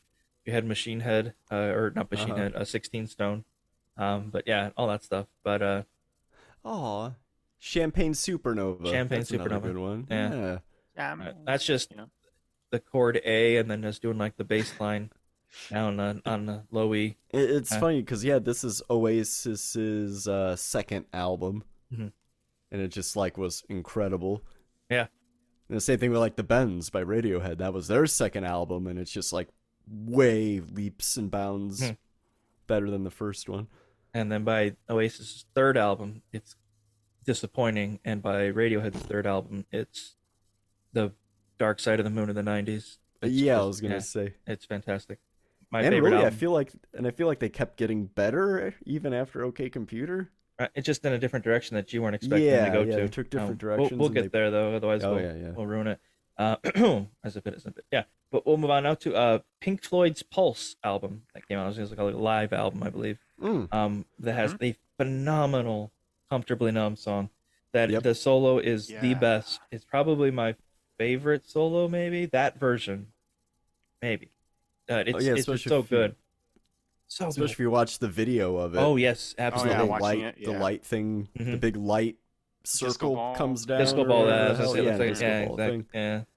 Oh yeah, the disco ball comes down and it opens up Oh yeah. It's like a blooming onion. Yeah, exactly. Like an awesome blossom. Yes. Extra awesome. All right, we'll get to. I got 3 more here. Personal picks for albums of '95. Green Day's Insomniac. Green Day also is tuned down a half step. Yes. All of their songs until Nimrod. After Nimrod, that's when they went standard tuning. And Insomniac is my favorite Green Day album. I have a favorite song off that one. I like Walking Contradiction. That's a great one. Yeah. Do as I say, not as. Geek Stink Breath. And Stuck With Me. Oh, right. Yeah. Oh, yeah, and Brat. Mom and Dad don't look so hot these days. Yeah. All right, you got that's Brain Stew into Jaded or not? Yep. Yeah, Jaded. Yeah. So. Yes. Yeah, it's a classic album. Stuart in the Avenue has an awesome bass line at the beginning of it. Yes, classic album. Personal pick of '95. Also got No Doubt's Tragic Kingdom. Chose that one. I chose that of all the albums that we were somehow allowed to have growing up. We had No Doubt's Tragic Kingdom. I don't know how we got it. Weird. But we had that one. So, I'd be listening to Don't Speak in between country albums. I don't know how it happened, but we had No Doubt's Tragic Kingdom. Just a girl. Yeah, and Just a Girl. Yeah, I'm just a girl. that was just That's me. a great song. Yeah. Spiderwebs is also awesome. Oh yeah, Spiderwebs is probably the best one I think on that album. Yeah, I think that is the best one. Yeah. And the last album, unless you guys have something to add for No Doubt or Green Day or anything like that, is Silverchair's Frog Stomp. What I like about Silverchair is they were like 16 years old when they wrote this shit, and they were from Australia. They won some like contest where they got like a record deal or something like that, and they made the most out of it for sure. The name Silverchair is derived from an Alice in Chains song, I guess. I don't remember which one. And Angry Chair? I think it's Angry Chair. And the Nirvana song Sliver, because they didn't realize it was sliver and they thought it was silver. And so Silverchair is how they got that. So That's they got cool the though. song. So that's where the name comes from. And that is those are my personal picks for albums of 1995. Yeah, good stuff. Yeah. We will now move to worst albums of 1995. And I chose this one because I forgot to choose their one prior to this. It's still not a good album. Don't get me wrong here, but it wasn't the one I would have probably chosen if I could go back and do it again. It's still a really bad album, and that album is DC Talk's Jesus Freak. When I was a kid, we had to listen to this crap, and that was like every like long trip to like Illinois or something like that. We pop in DC Talk, and they would play this like it's when they went from being like hip hop rap DC Talk to grunge music, even though they'd missed the boat by a year. They got into it right after, a year after grunge died. So the only type of rock music I was allowed to listen to, like music with like actual guitars, aside from like obviously the No Doubt at this point in my life, was DC Talk's Jesus Freak. So I listened to that album a lot. Not good. I know that you guys haven't listened to it at all. So it's really hard to, I could tell you some of the lyrics, but I'd say look them up for yourself in a sense. Jesus Freaks is essentially about, I don't know, guy like, I don't remember exactly the line verbatim, I guess, but something about a big fat guy sitting, talking, preaching to people in the crowd and calling, he's a Jesus freak, and 8 locusts and God knows what else, no pun intended. You're supposed to, I think the chorus is, what will people think when they hear that I'm a Jesus freak? What will people do when they find out it's true? I don't really care if they label me a Jesus freak. There ain't no disguising the truth, or something like that. And it's just like, that is correct. Yeah. Yeah. It's pretty lame. Yeah. And so I'm like, listening to it, and it's lame. It's very lame. And it's that was the hardest rock we could get into. I remember that. I remember my uncle being like, "This is great." He's like pounded on his like a steering wheel, like he's headbanging, like it's it's fucking DC talk. Oh no. It's DC fucking talk. Yeah. Oh god. Cringe. I like the comments for the Jesus Freak music video. Oh, what were they? I got saved. I got saved during high school. I was a Satanist and a drug dealer at my high school. And I got invited to a ministry group that didn't judge me for having hair down to my shoulders and earrings. This was back in the 90s. I got radically saved. This album helped me through so many questions. How do you get radically saved? What does that mean? Radically saved. It's fucking radical. One of the Ninja Turtles helps. Yeah. Oh. I have 1, 2, 3, 4, 6, 7 worst albums of '95. We can go on for length on DC Talk's Jesus Freak, but they had one, Free at Last, that Love is a Verb, that the whole fucking crap. It's a really bad band. Promoting crap, nonsense, and making you pay for it. So we'll move now to another worst album of '95. I chose this one because I've been looking for one since the 2000s and finally found one.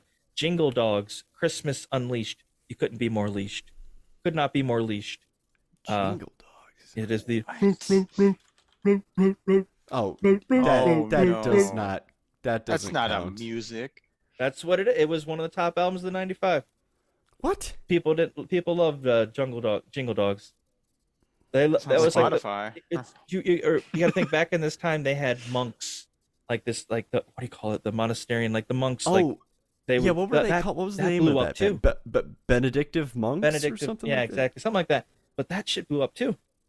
And so this was kind of like in that same vein. It was just kind of like it was enough for it to make album lists where I was looking at like rate your albums of 95 and a bunch of people was like, remember this song, like this album came out in 95, Jingle Dogs. If it makes you feel any better, I've got an even worse one.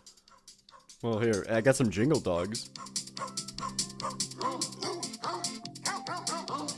Worst albums of 95. I mean, come on that now. slaps. Come on now. All right, never mind. Can you tell what song? Can you tell what song it is?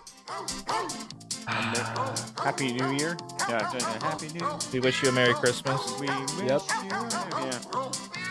Oh my God, there's Is that a cats cat? in there It's a too. cat? Yeah. Oh my God. Jingle Dogs, my ass. Oh What? God.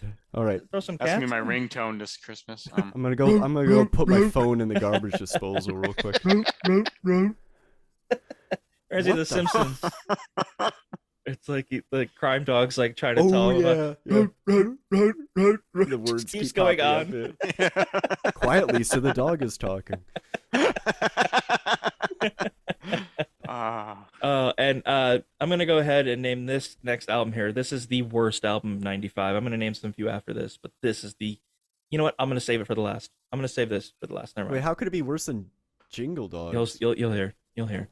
And now, that begs another question: is Jingle Dogs better or worse than Waterworld? Is it the water world or the music world? Ooh, could be. I don't know. Well, think on that, dwell on that. Really, Post. You remember when I mentioned? Put it in the comments. Right.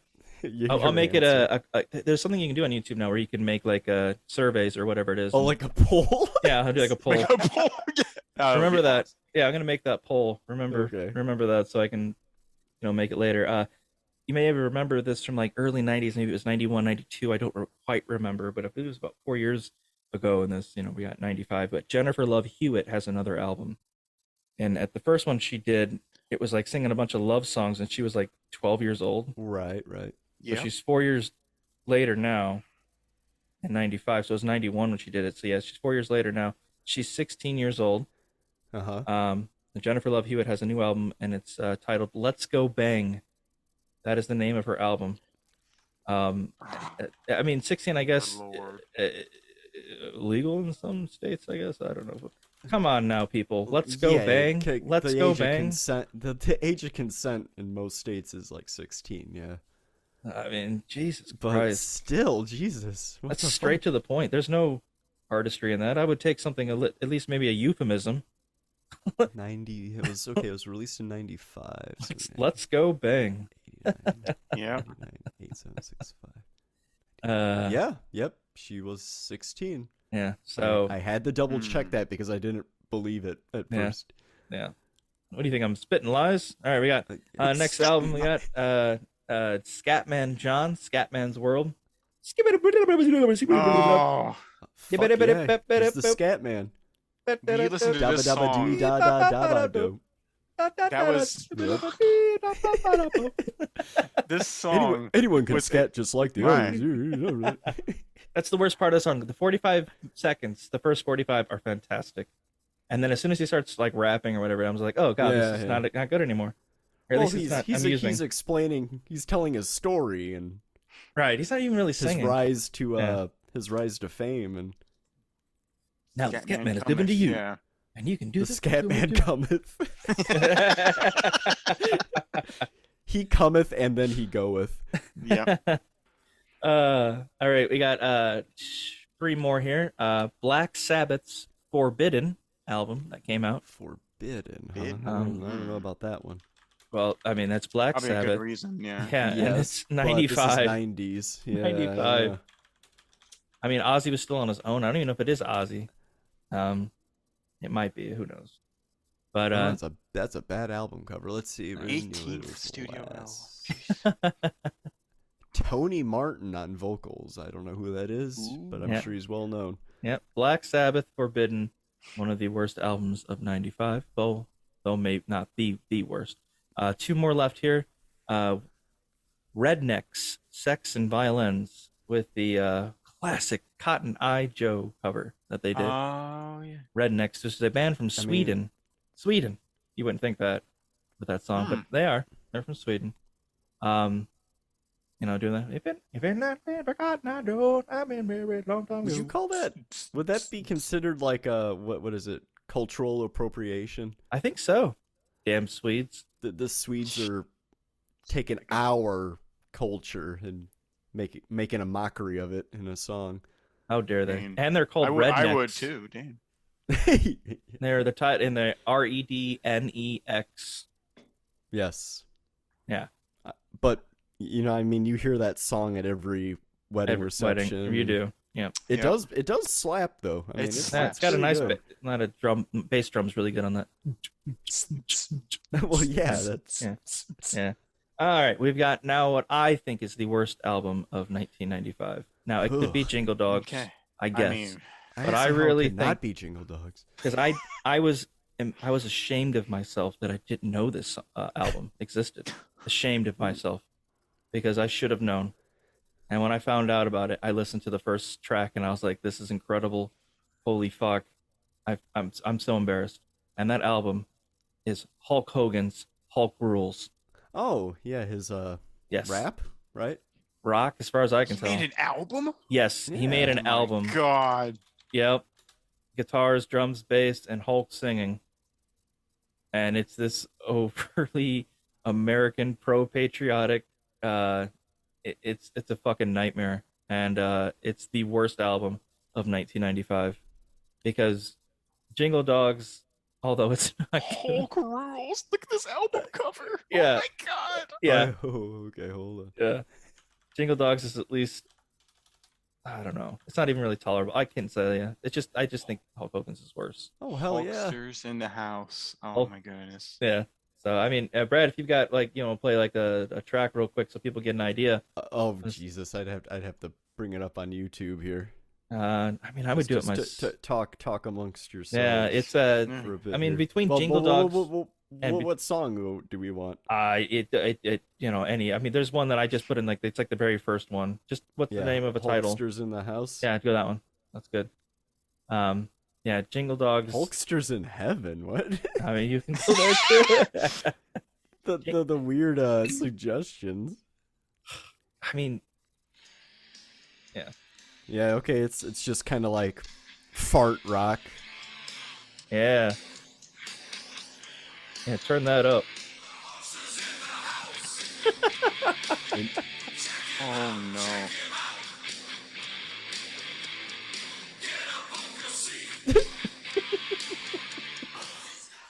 Okay. So yeah. This is... Yeah. That's. Has he even started singing yet? Yeah. Yeah. It's just like it's just a bunch of.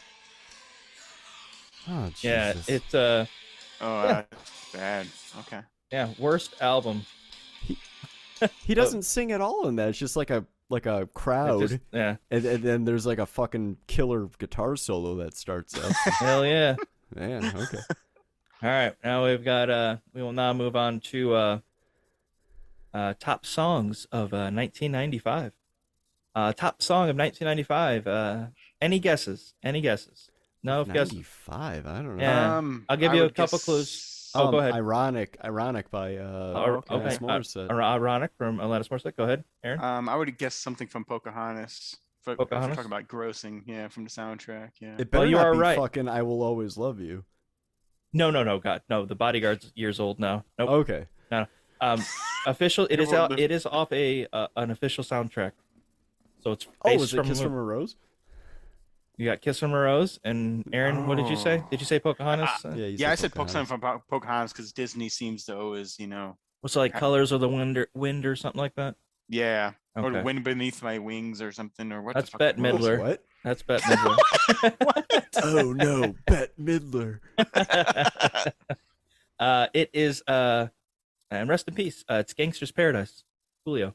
Oh, okay, cool. Yeah. That is okay. Yep.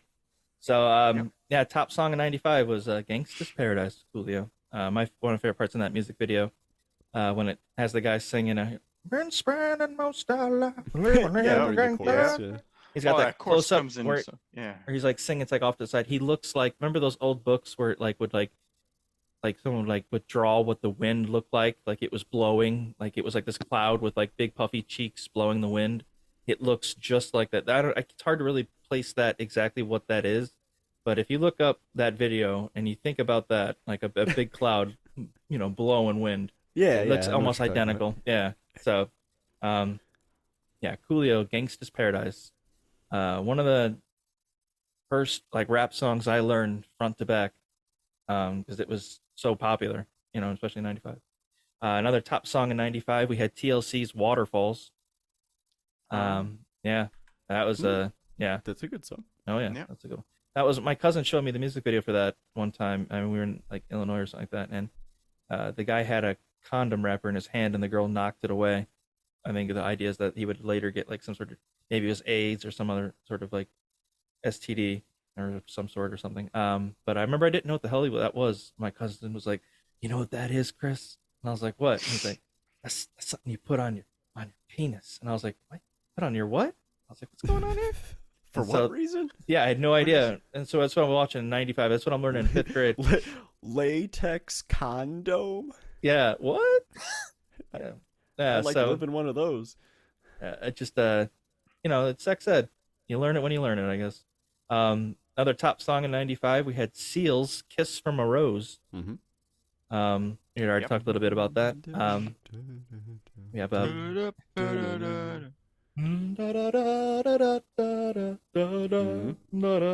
Yeah, that's just like a hauntingly beautiful song, I think.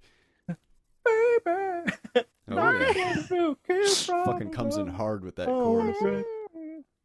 Yeah. Yep. Yeah. Mm-hmm. Yeah, it's a good song. It's a good song. Why not? That's not worth $50. Barnes and Noble. It's not worth $50 fucking dollars. So I'm going down there right now. I'm gonna get it. I don't know if it's still there. I'm gonna get it. That's such a good conversation piece, though. I actually I knew one of the people that was working there, and she used to work at Target, and I was like, I'm looking through your vinyls here, and Batman Forever soundtrack on vinyl's $50. What the hell's going on there? And she had no idea what I was talking about. I don't even think she cared. So that made a lot of sense. So I was just like, all right, I'm gonna leave. That's such a random thing as to with have. most people would not care.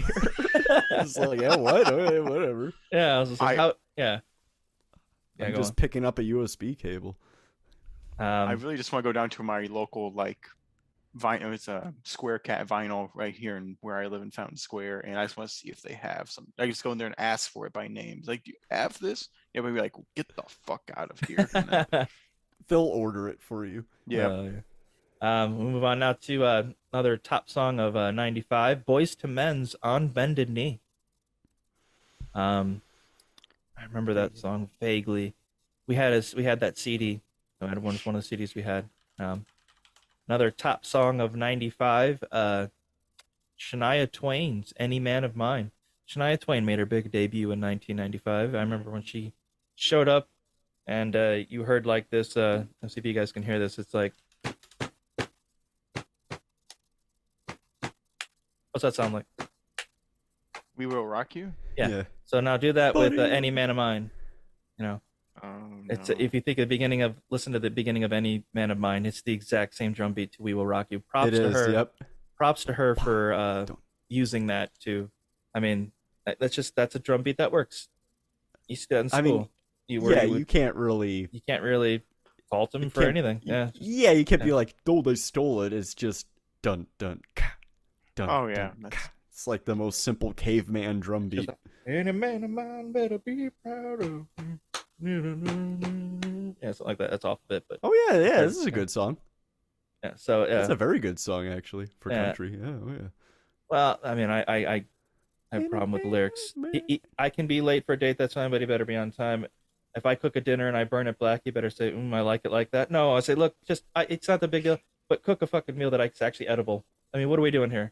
You're wasting money. Because presumably she would be eating it too. So right. And it's just like, you're not doing yourself any favors here, lady. You've got to be a heart-beating, fire-breathing, breathtaking, earthquaking kind. Yeah, man. Yeah, any man of mine. So, and then cue in the "We Will Rock You" drum beat. But we'll move on now to a Mariah Carey's "Fantasy" was a top song of that. That is a classic pop song. Is it? It's not ringing a bell. Oh, in my head. You'll know it as soon as you hear it. It's got that. Oh yeah. Yeah. I can't remember how the lyrics go. Something about "ooh boy, looking fine, something looking fine on my mind." Yeah. It's just a sweet, sweet fantasy, baby. And I close my eyes. Something come entertain me. Yeah. Fantasy. Classic pop song from Mariah Carey. Another classic R&B song from 1995.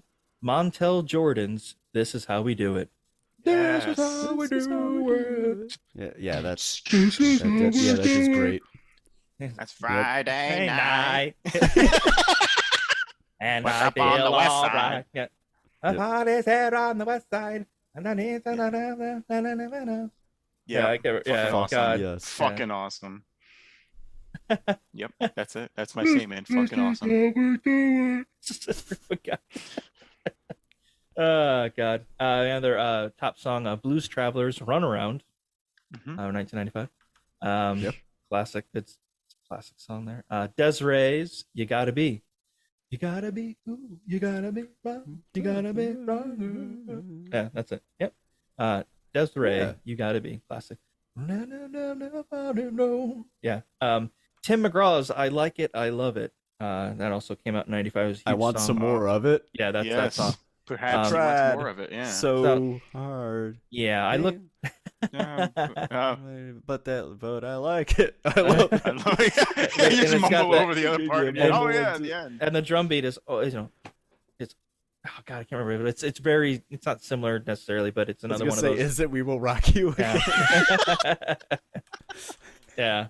It's definitely a drum, like a riff from like another song entirely. So it is what it is. But I like it. I love it. Not really known for its drumming. But I like it. I love it. That song from Tim McGraw is played every time the Nashville Predators score a goal, and I fucking hate that song. Really? Yes. Oh, it's such shit. I think Nashville is probably one of the more overrated towns in all of the United States. I cannot think of a more overrated town than fucking Nashville. Maybe L.A. But honestly, every girl, every female within 1,000 miles of Nashville is going to go to Nashville and go in front of that part of that building that's got like those painted on angel wings and stand in front of it. And take that picture. And take that picture. It's the same fucking picture every time. My new Instagram photo. Me out with the girls, right? Yep, everything, every time. Especially, how here, original. Yep. It was a very popular thing to do in Evansville when I was down there. And they were like, "Oh, it's only a stone's throw away. Let's go down to Nashville for the weekend." Woo! I'm like, "No." Nashville. Fuck you. I've driven around it. Yeah. I don't think I've ever driven.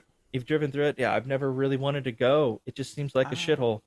Just seems like a country music festival perpetually going. I had one stint in Nashville with a college friend, and I was annoyed with the amount of country music everywhere. But we ended up going to BB King's Blues Bar. Oh, nice! That was in downtown. Nice. That was that'd be awesome. Nice. That'd be nice. Really nice, chill. Because everyone was like cowboy hatting around, and there's always distinguished looking people in there just sipping like whiskey and listening to blues, and like, okay, this is more my jam. So I would not recommend it though. Right. Did you say you did? Did you like it? Yes. Yeah, he liked it. It was a good place. Did you it was a love good it? place. Yeah. I could potentially want more of it. Yeah. Nashville's just never really appealed to me. I know people like to build it up as if it's like this LA for the South, but I give a fuck. I don't really a fan of LA from what I've seen and heard, and I just never wanted to really go there either. So yeah, it's something. Yeah. But we will move on now. Hootie and the Blowfish's "Hold My Hand" came out, and it was a huge for 95. Hold my hand. Well, a little love and some tender. Oh, that song sucks.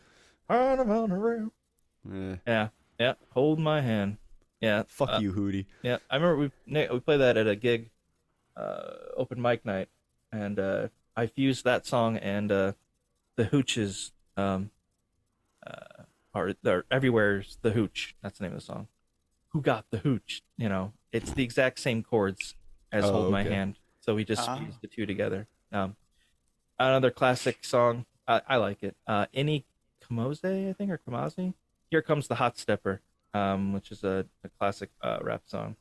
It's like, they call me dirty rock, I'm the lyrical gangster. Dirty rock. Oh, Still okay. loving like Yep. that. Dirty rock. No. Yeah, that song. Yes. That's a classic. I like that one a lot. Yeah, It's yeah. a good one. Got Collective Souls, December. On your head, now don't spit me out. Yeah, that one. Collective Soul. I mean, last year they had Shine. Yep. Yeah. Yep. Yeah. Yeah. Yeah. Yep. Whoa. Heaven, let the light shine down.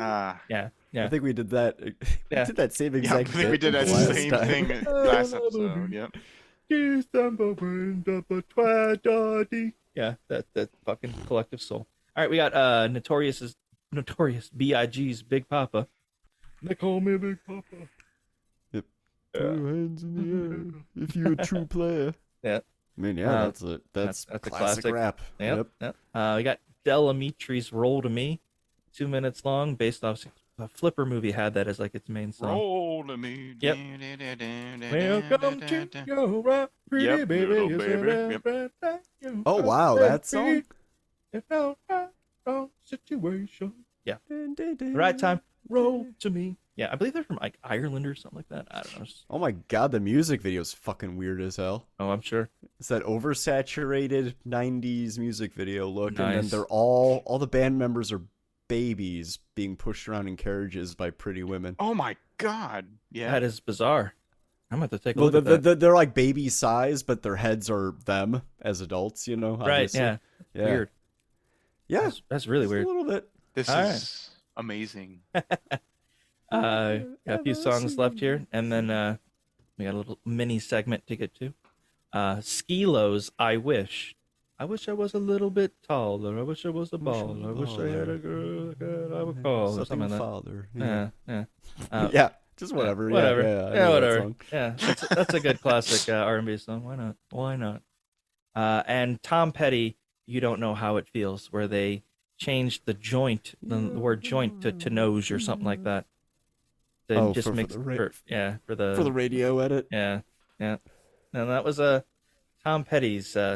I'll pick that one. I'll go with that over Mary Jane's Last Dance, because at least I didn't hear You Don't Know How It Feels every other fucking day.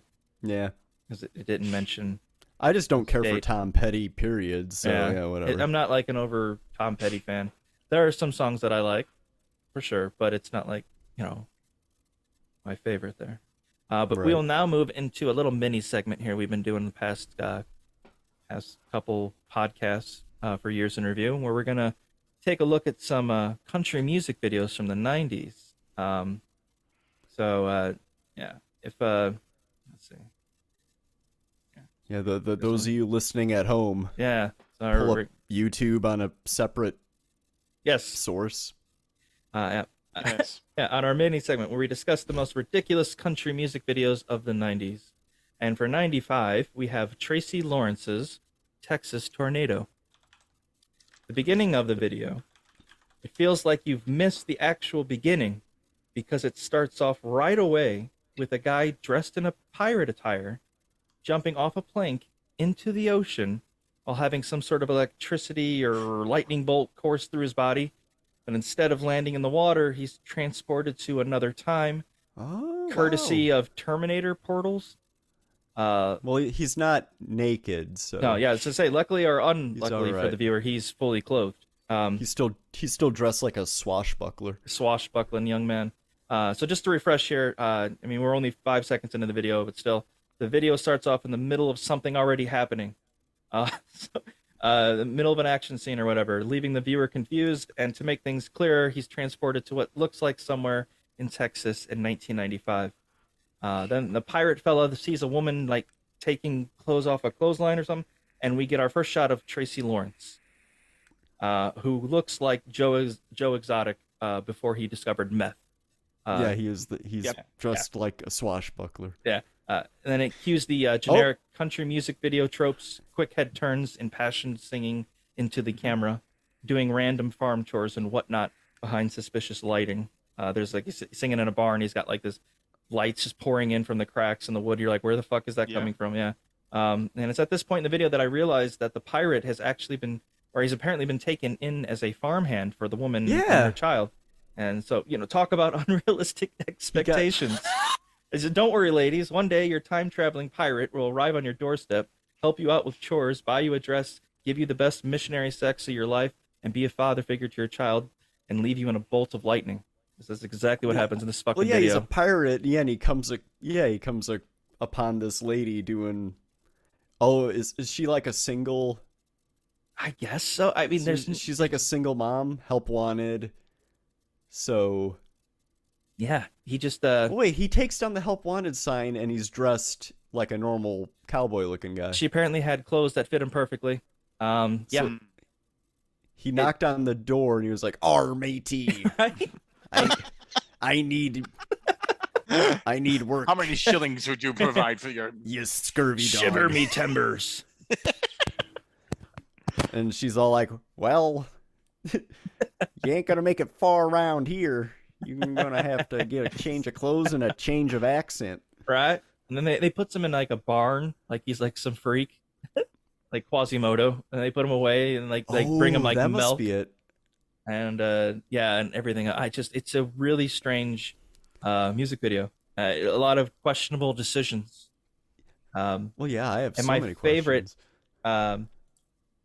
Which leads me to my favorite, probably my favorite part of the video, which is the end, and not just for the obvious reasons, because it's the ending, but for the to be continued, it says at the end. I was really hoping for like a Flash Gordon-esque to be continued, where it says like the end, but puts a question mark at the end. But just like Flash Gordon, it never actually goes beyond that point. Fuck! Like Ming and his ring. You remember Flash Gordon? It ultimately means nothing. And I did some research on it though, and it turns out that this was the second video in a trilogy about a time-traveling crooner, I guess. Yeah. I mean, that's all well and good, but for someone like myself, we're not going to know that, which in a way makes it better, but not in the way that Tracy Lawrence was hoping. So, yeah, because he disappears through his lightning portal at the end. Yeah. Okay. No, it makes way more sense. He's not really a pirate. He's just some kind of time traveler. Yeah. Okay. Yeah, I've watched a couple of the other videos. It really doesn't help out at all, honestly. Because the third video, he shows up like in a computer, and then he's singing on a front porch. And it's a green screen of a front porch because apparently they couldn't find I don't know what the hell's going on. And I was like, what? Oh man! So it's like a whole thing behind it. But yeah, no, that's good. That's the first video there for our country music. We'll move on to the second video in this segment of ridiculous country music videos with Ricky Trevino, which is Trevino. Ricky Trevino's Bobby Ann Mason, Bobbie Ann Mason. And I've been waiting to talk about this video for quite some time now. Mainly for just how awkward Ricky Trevino is in this video. As it starts off black and white screen, Ricky shows up, but you notice that the closer he gets to the school, the smaller he becomes, to the point where he looks like he could pass for a 5th grader. Ricky looks around his old school, he admires his trophies, or the trophies in the hall or whatever, when he sees the name Bobby Ann Mason on one. He has a flashback of him playing baseball, but like getting distracted by the girl or whatever. He strikes out and you're like, oh boy, that girl will get you.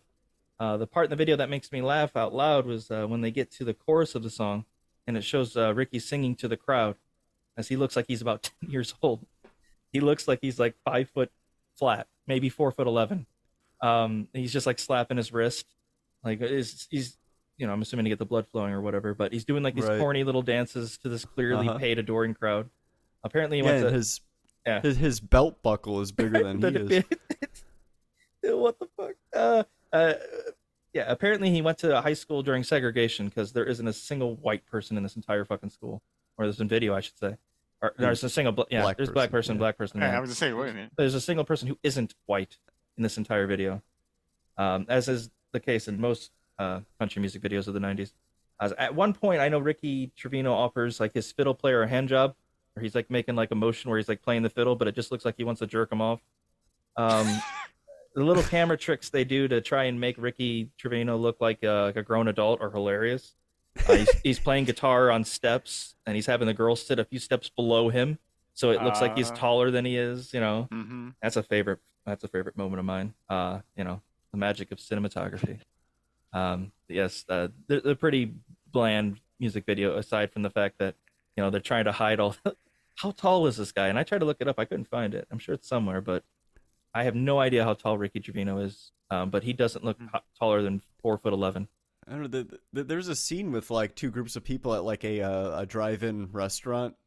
Oh right. And the dude takes like a bite of his sandwich. He's eyeing this lady in the other car, and she like sensually like licks the top of her ice cream or whatever it is. She's right, like Cool Whip, something like that. Yeah. And he's smoking a cigarette. He just ate. He ate the cigarette because he's so like, oh my god. Oh god. Yeah. Right. He's got a fucking turned boner on. here. Right. Yeah. That's Bobby Ann Mason, man. That's Bobby Ann Mason. That's what that is. That's back in high school. But yeah, it's just it's a pretty fairly bland music video with a few funny things I noticed. Yeah, I don't know. Yeah, it is lame. There's a lot of balloons being knocked around. Yeah. We'll move on now to the last video in this segment. It is a song by the artist Neil McCoy. Neil McCoy. Sounds like real McCoy, but Neil McCoy. Titled "They're Playing Our Song." I recently saw this for the first time, and I gotta say it's quite something. Video begins with a couple turning on the radio in their convertible while they're parking, which is something people did in the 50s and 60s. Apparently, it's still a thing in '95. Anyway, for whatever reason, there's these close-ups of Neil and this woman's eyes and mouths as they're talking about playing a song on the radio. It's an odd decision. To say the least. The music video is essentially a collection of people getting horny while listening to this song on the radio in the nearby vicinity, while the song is being sung by Neil McCoy in the studio. Riveting stuff. Neil, he does some questionable dance moves.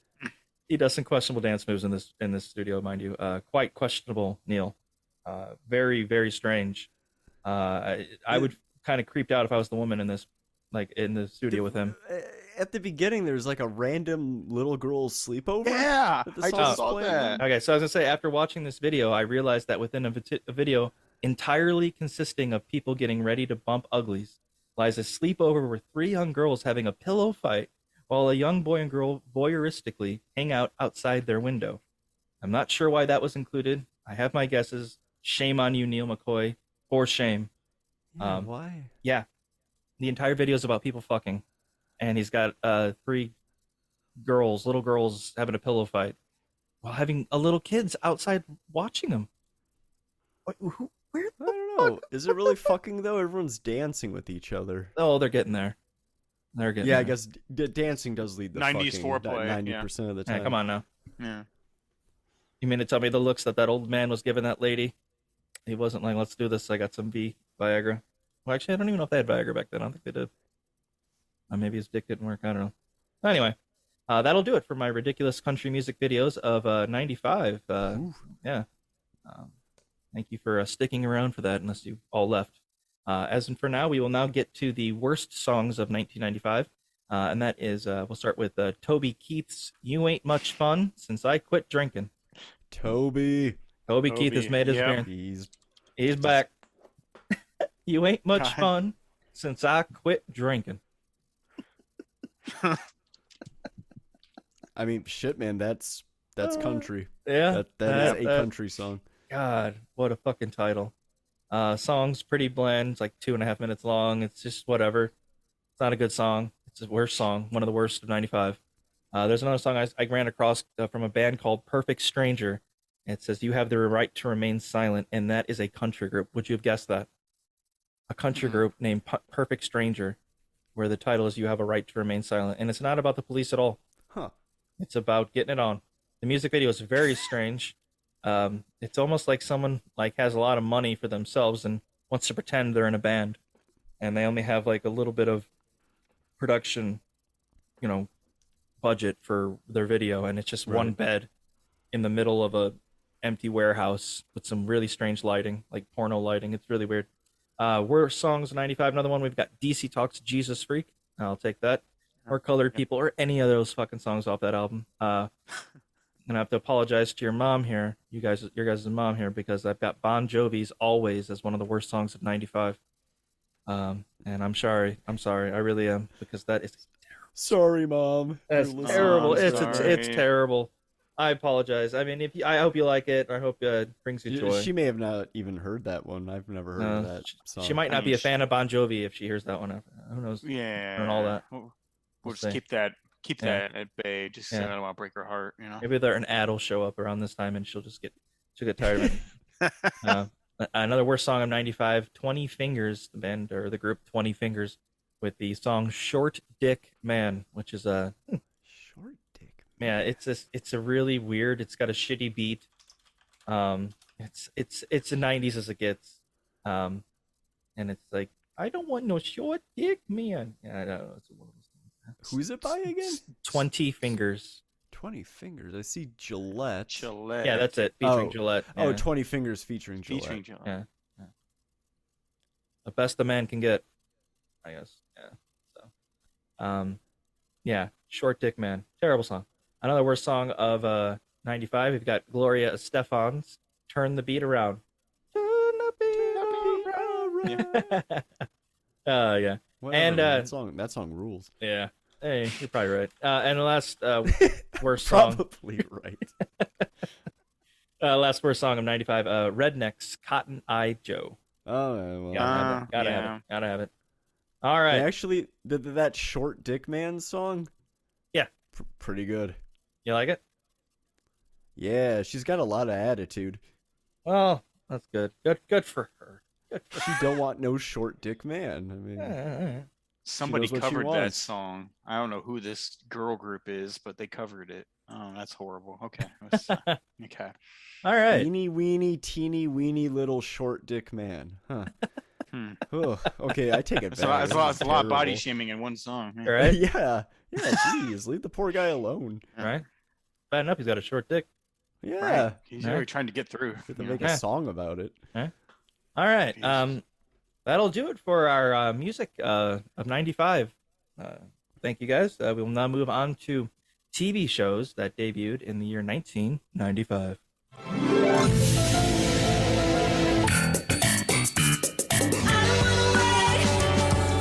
Tossed salads and scrambled eggs. Everywhere you look.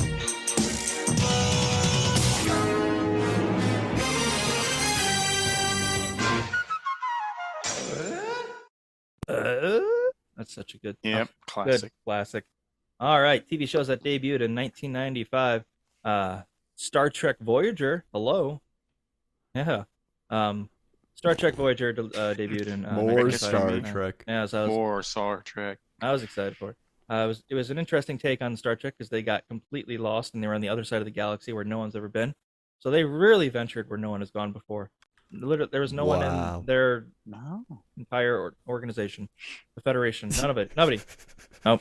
And that's I think they ran across the Borg in like episode 3. So I don't know how that works out. Always with the Borg. Fucking Borg. Yeah. All right. Again with the Klingons. Star Trek 9, so very, very old. Another show that debuted in '95, Dragon Ball. Dragon Ball. Not Dragon Ball Z, but just Dragon Ball. Huh. I was not aware. Yeah. Xena, Warrior Princess, and Hercules, The Legendary Journeys both debuted in '95. I watched both those shows.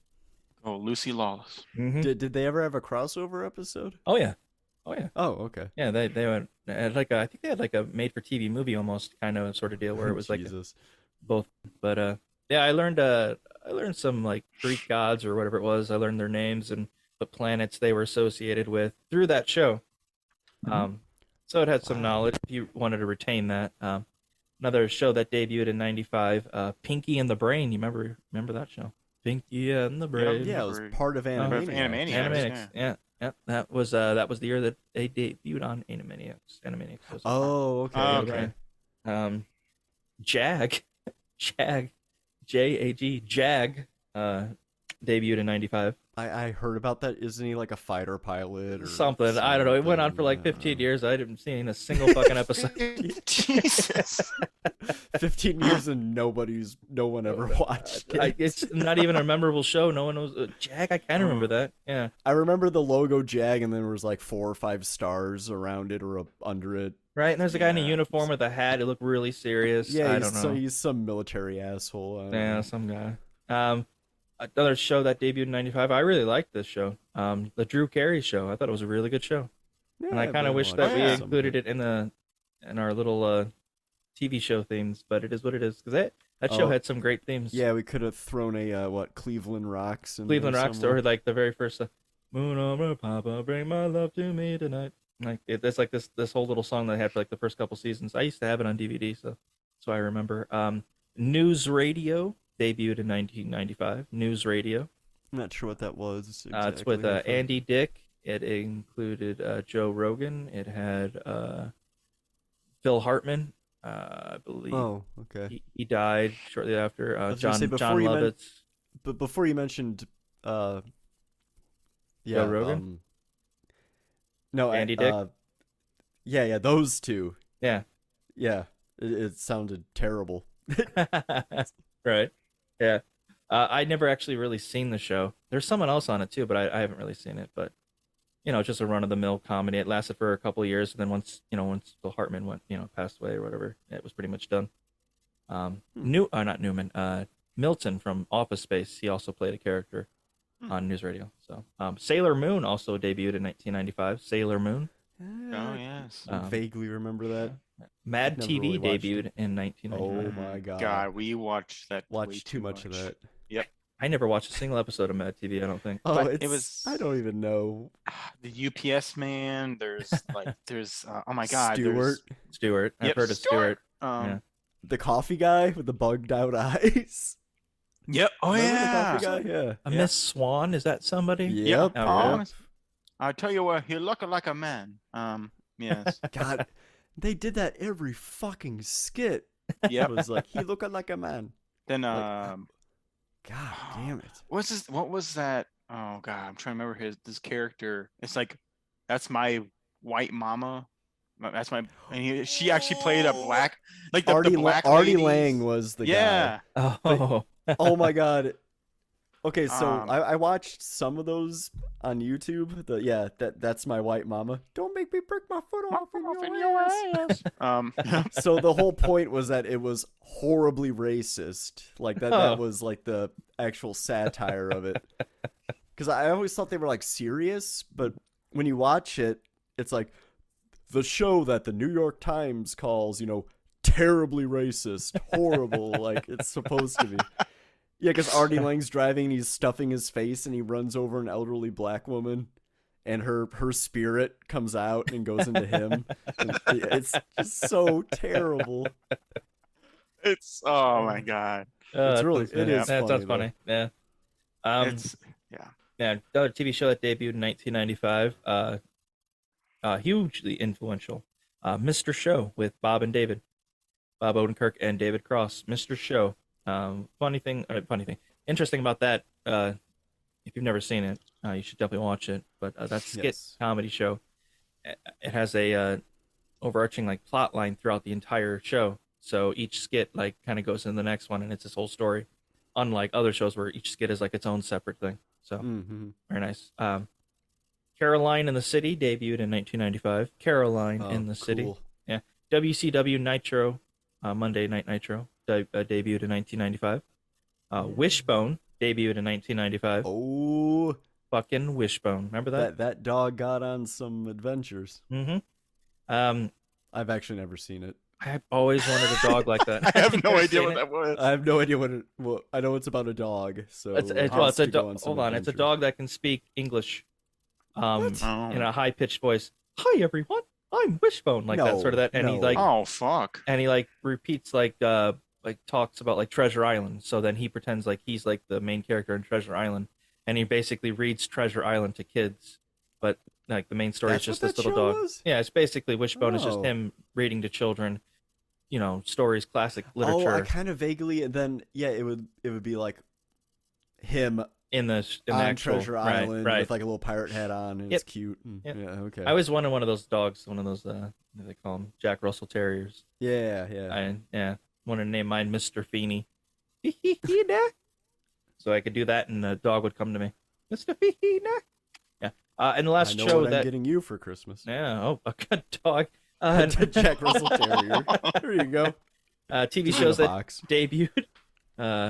Punch a hole in it. Okay. TV shows that debuted in '95. Last one I've got is Life with Louie.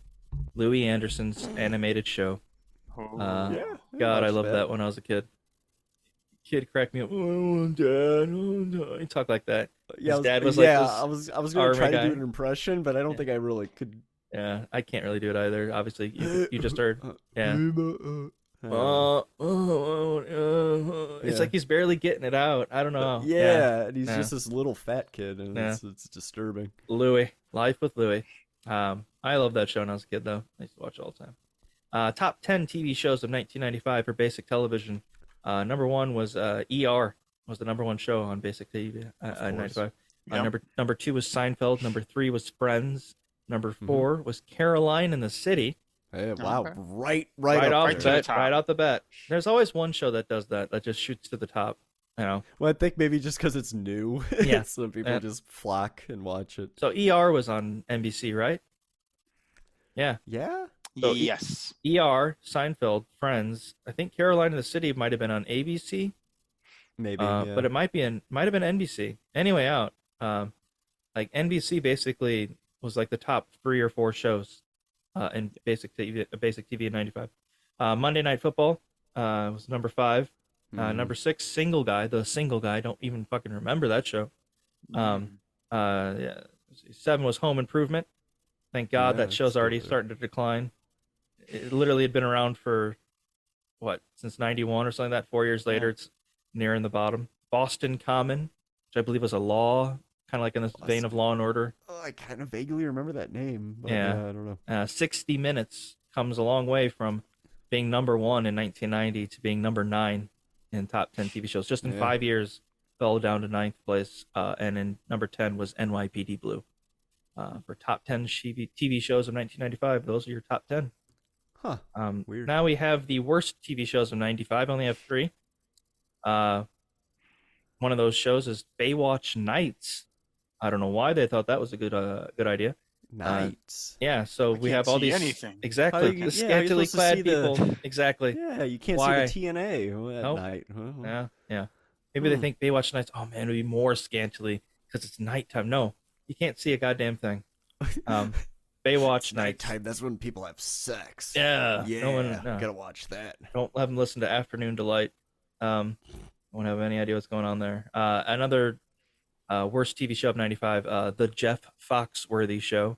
That You Might Be a Redneck prep was starting around this time. It's when it really started to blow up. He got his own fucking show. I remember my parents showing my aunt and uncle, like everyone in Illinois, Jeff Foxworthy. You know, it was like something great. You got to check out Jeff. You're gonna laugh, and they were like, "Oh, it was kind of fun." No one really laughed. No one really laughed. No one liked Jeff Foxworthy. Everyone was upset that they suggested it. Was that the time where he started going around with Larry the Cable Guy and everything? Or was that later? That's later. This is this is him building up his audience, so he'll. Oh no! Right before the Empire. Before they joined forces. Yeah. Jesus. And now my worst TV show of 1995, and when I saw this, I was like, "Oh my god, I completely forgot about this show." Shout out to a friend of ours, C. McD, who showed me this show many years ago, and that show is Bible Man, which is where this guy, using the power of the Lord and what he's learned through the Bible to get armor himself against the forces of evil and Satan to fight those forces, and he is Bible Man, and he's got like this superhero costume, and it is the corniest, worst fucking thing you have ever seen. Why is he That's a good question. Worst fucking thing you ever seen in your goddamn life. Why does he need like this 8-pack he's got on his suit? And they my God. They even have a new Adventures of Bible Man, where there's like a big discrepancy between like the IMDb picture, Bible Man, he looks almost like a superhero. But then when it has like clips from the show, yeah, it's just like this goofy ass purple outfit with like, oh my god. Yeah, it's weird. It's not good. Yeah. It's the worst show of '95. It may be the worst show of the '90s. I don't know. Bible Man is fucking terrible. And does he always stand with his hands on his hips? Always. Power of the That's Lord. what it looks like in all these screen caps. Yeah, so it's Bible Man. Good Lord. No pun intended. I'm watching this scene. This is a full armor scene from Bible Man episode Shattering the Prince of Pride, and he's like being suited up. It's pretty much amazing. Bible Man. Oh. Yeah. Worst show of '95, easily. Not even a question. Yep. Yeah, I can't say enough bad things. Watch it. Give it a shot. You might like it. Give it a shot. Yeah, all right. What You'll now? learn something too. Let's hope not to. What not to do. That's what you'll learn, hopefully. And we will now move on to. We finished our TV section of '95, which goes by so quickly. I mean, that's like what 3-4 minutes TV. Like movies. Right. Movies takes like an hour and a half. Or music is like an hour and a half together combined or something, and then TV shows is 5 minutes. That's just how it is. There's just more to say. I didn't really watch. I mean, well, what can I say about Seinfeld in '95? That hasn't been said before. Fantastic season. Should have been number one. Do the Simpsons ever make it into the top 10? Not so far. Not that I've seen. So they would probably be on season.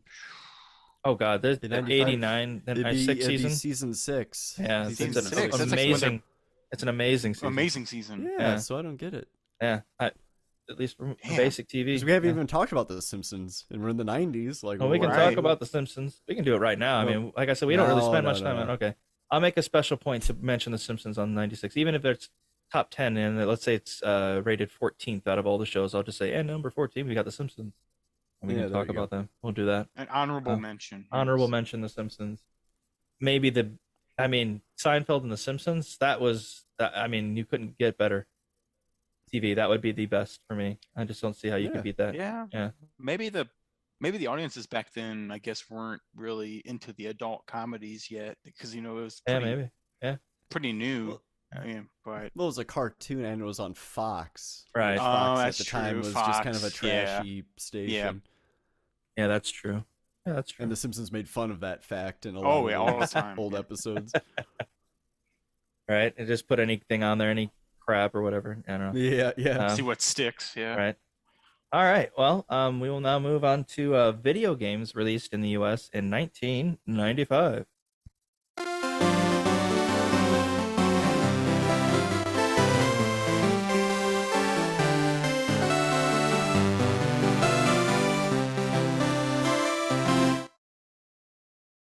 Okay.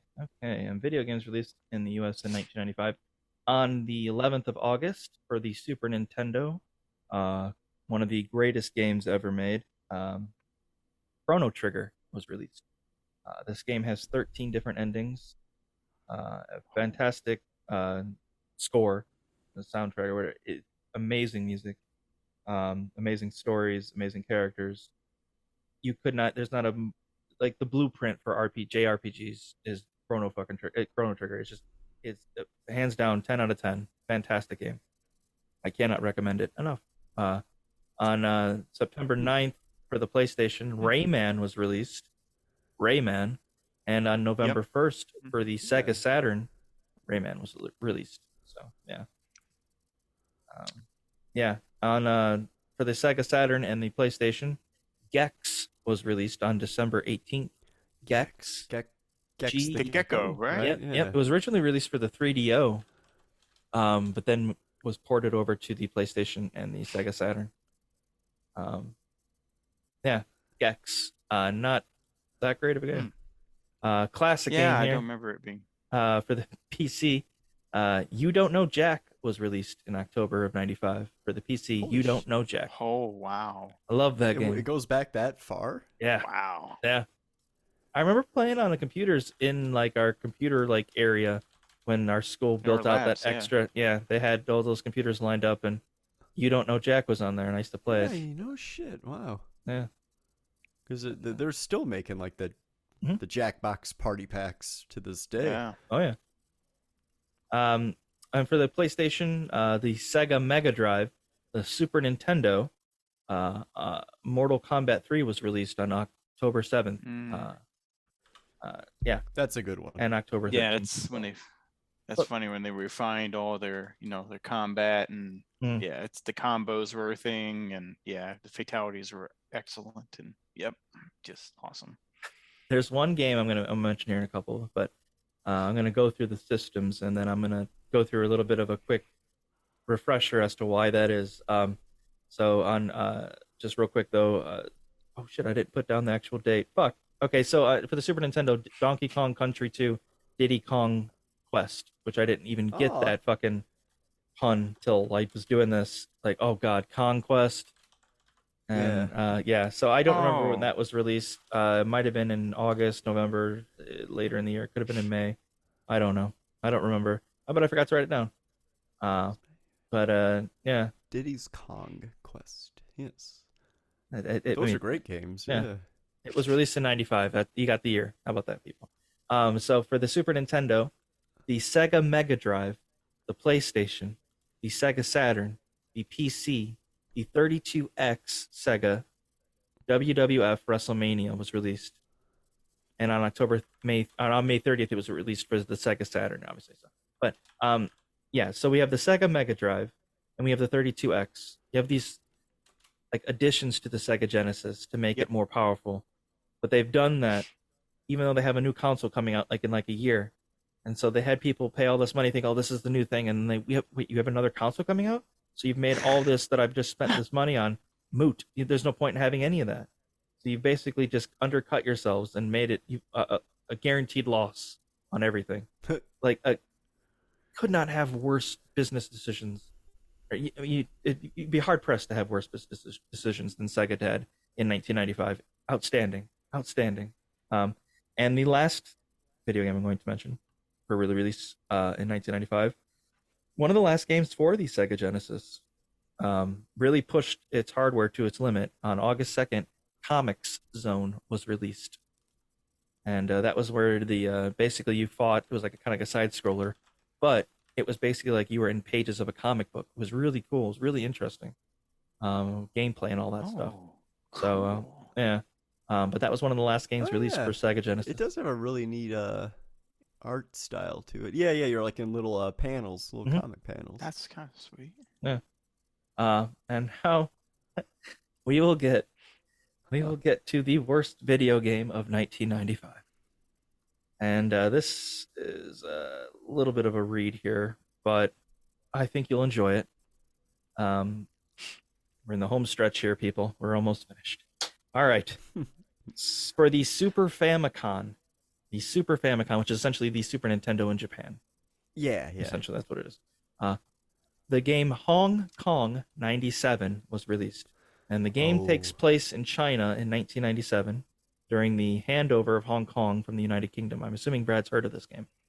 Facing increased crime rate due to the immigration from mainland China, the Hong Kong government hires Chin, a super powerful relative of Bruce Lee, to kill the entire population of China.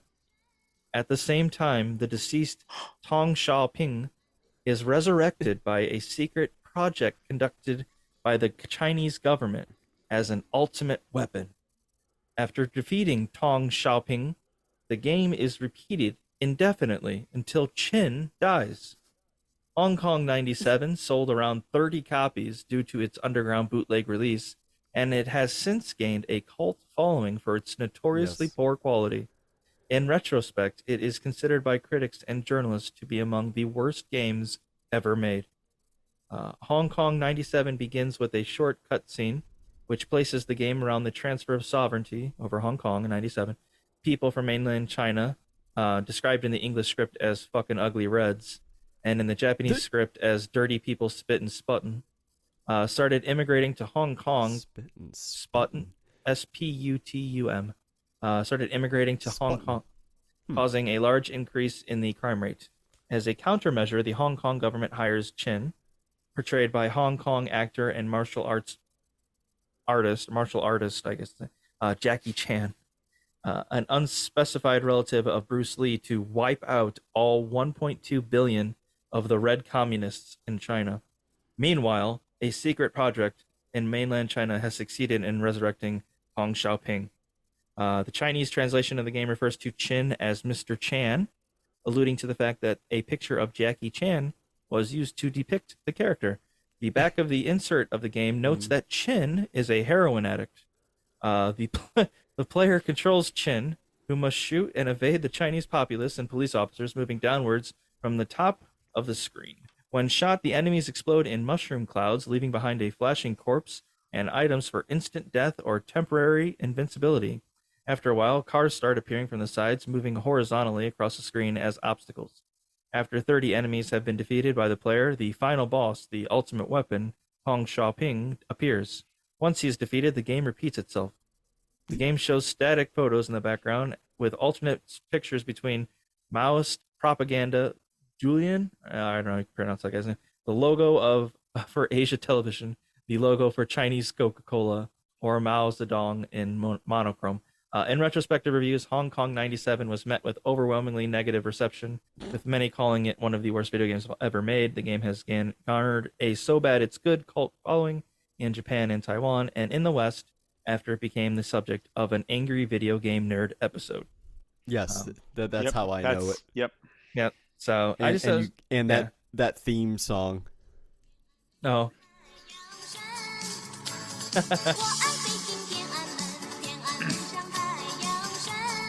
It's just that over and over again.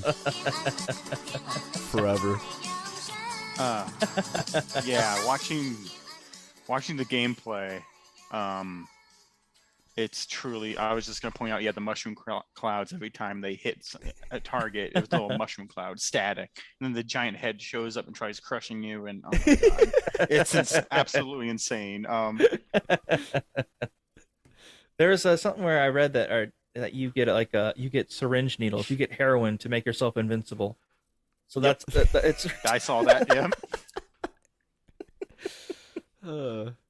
So I saw this video, or I saw this game, and I was like, yeah, that's gonna have to be it, because there's a couple other ones that I was gonna pick, but it wasn't as good as this. Again, my worst game has to be like a really bad game. Other games are just mechanics and stuff like that. This is just like, what the fuck's going on? That's what I look for. But yeah, guys, thanks. That should be it for our review of the year 1995. If you guys have anything to add, feel free. If not, then I do. Go ahead. A game, I believe me and my sister used to play. I think Brad played it as well, quite a bit on Sega. Road Rash 3 came out in 1995 on Sega. Nice. I remember not playing the original, but I remember having Road Rash 3 and just being able to take the chain and just, because we're on sport bikes now, so now we're punching each other off the road and grabbing weapons, and oh man, it's like, I guess if people don't know, it's kind of like it's a racing game. It looks very much like you're cruising USA and stuff, games like that, but it's also like violent, like you kick each other and you hit each other off of motorcycles, and it's a classic. So yeah, that was one of my favorite games. I played some of that as well. That's a great game. Well, great, but it was a lot of fun. Oh yeah. All right. Brad, anything, or are y'all good? Not, then we will move on. Damn it! I was trying to queue up Mortal Kombat just for the yell. Just for the yell. But talk about how you like Mortal Kombat. Yeah. I'm not sure when Annihilation comes out. It might be 97. Because usually movies take about 2 years. Yeah, it didn't take long for that sequel to be pumped out. Right. We will definitely be covering that. I went and saw that in the movie theater. Us too. All right. And with that, I hope. Oh, sorry. Go on. Drag our dad along to that one too. Oh yeah. As he sat there, just eyes glassed over. Yeah, it's like I can't put. My kids are morons. I picked the wrong time. I picked the wrong time to quit drinking. All right. And with that, I hope you enjoyed listening to our conversation, and will join us again for another installment of History with Hersaphat. Don't forget to hydrate, exercise, and to like and subscribe to the podcast. All these things are essential for your health and well-being. Take care of yourselves and each other.